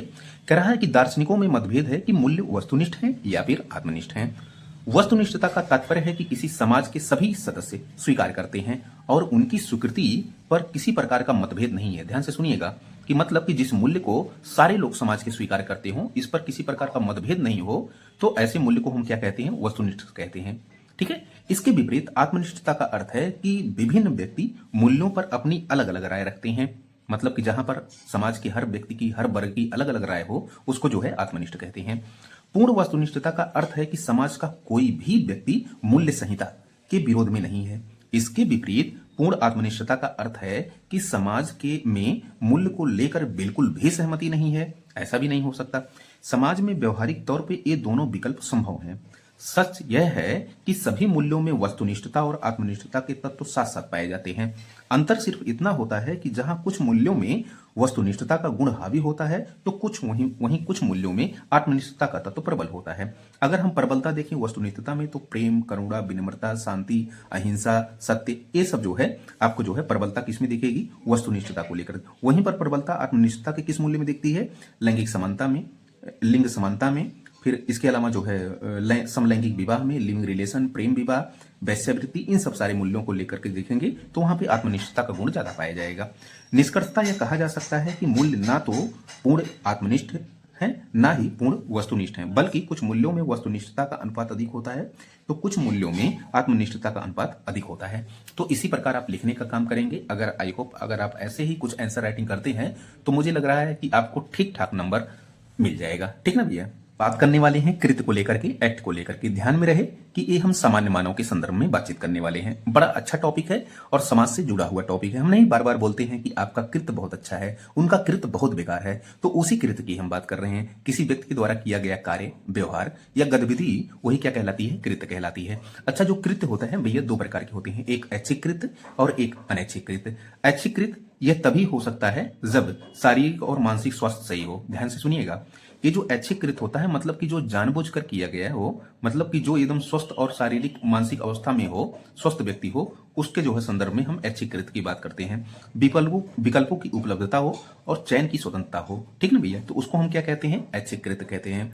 वहीं पे कुछ अनैच्छिक कृत्य होता है, जैसे छींकना, खांसना, कांपना, नींद में हंसना, रोना, मतलब कि जो है आपके स्वप्न के दौरान, तो ये अनैच्छिक कृत्य होते हैं। हमको जो है बात करनी है किसकी? ऐच्छिक कृत्य की। ऐच्छिक कृत्य के लिए कंडीशंस ये होनी चाहिए, इसको आपको ध्यान में रखना है कि यह तभी हो सकता है जब शारीरिक और मानसिक स्वास्थ्य आपका सही हो, विकल्पों की उपलब्धता हो या फिर चयन की स्वतंत्रता हो। ठीक है ना? अब आते हैं जरा हम कि ऐच्छिक कृत्य को दो भागों में बांटते हैं। एक जो है सचेत अवस्था में किया गया कृत्य और दूसरा आदतन किया गया कृत्य। सचेत अवस्था में और आदतन किया गया कृत्य। तो हमने बताया कृत्य भैया क्या होता है? किसी व्यक्ति के द्वारा किया गया कार्य, व्यवहार या गतिविधि होती है, वही कृत्य कहलाती है। हमने बताया दो प्रकार का, ऐच्छिक कृत्य, अनैच्छिक कृत्य। ठीक है ना? एक तो जो ऐच्छिक कृत्य होता है, अनैच्छिक कृत्य में जैसे खांसना, कांपना, छींकना, है ना, ये सब सारी चीजें, या नींद में जो है, स्वप्न में जो है आप जो स्वप्न वगैरह देखते हैं, रोते हैं, हंसते हैं, ये सब सारी अनैच्छिक कृत्य हो गए। ऐच्छिक कृत्य की ही केवल बात हम करेंगे, क्योंकि जो आपका जो टॉपिक है ये ऐच्छिक कृत्य से आने वाला है। एक तो सचेत अवस्था में किया गया कार्य कृत्य होता है और दूसरा आदतन किया गया कृत्य होता है। सचेत अवस्था में किया गया जो कृत्य होता है वो किस प्रकार का हो सकता है? नैतिक भी हो सकता है, अनैतिक भी हो सकता है, निर्नैतिक भी हो सकता है। ध्यान से एकदम सुनिएगा कि जो ऐच्छिक कृत्य होते हैं वो दो अवस्थाओं में होते हैं। पहला कि सचेत अवस्था में किया गया कृत्य और दूसरा आदतन किया गया कृत्य। सचेत अवस्था में जो कृत्य किया जाएगा वो नैतिक भी हो सकता है, अनैतिक भी हो सकता है, और ना तो नैतिक ना तो अनैतिक, मतलब कि निर्नैतिक हो सकता है। ठीक है ना? आदतन जो किया गया कृत्य होता है उसमें नैतिक और अनैतिक ये दो प्रकार के हो सकते हैं। तो पहले हम सचेत अवस्था में समझते हैं कि कृत्य किस प्रकार के हो सकते हैं। एक जो नैतिक होगा, जैसे इसका उदाहरण अगर हम सुने कि सीधी सी बात है कि आपके कुछ कृत्य ऐसे होते हैं जो नैतिक होते हैं, जैसे प्यासे को पानी दे देना, ये क्या है? नैतिक कृत्य है। वहीं पर अनैतिक कृत्य क्या हो सकता है कि प्यासे के सामने, उसको बेचारे को प्यास लगी है और आपने पानी फेंक दिया उसके सामने, तो वो क्या है? अनैतिक कृत्य है। ये सचेत अवस्था में आप कर रहे हैं, ध्यान में रखिएगा। निर्नैतिक कृत्य क्या है कि आपको प्यास लगी, आपने पानी पी लिया। सीधी सी बात है, ना तो समाज पर इसका कोई बुरा प्रभाव पड़ता है ना तो अच्छा प्रभाव। ये आप स्वयं के हित के लिए काम कर रहे हैं, इससे समाज को कोई लेना देना नहीं। ठीक है ना? तो ऐसे कृत्य क्या कहलाते हैं? निर्नैतिक कृत्य। ठीक है, मतलब कि खुद प्यास की स्थिति में पानी पी लेना, ये निर्नैतिक है। अब हम आते हैं आदतन किया गया कृत्य। आदतन किया गया कृत्य में नैतिक कृत्य होता है और दूसरा अनैतिक होता है।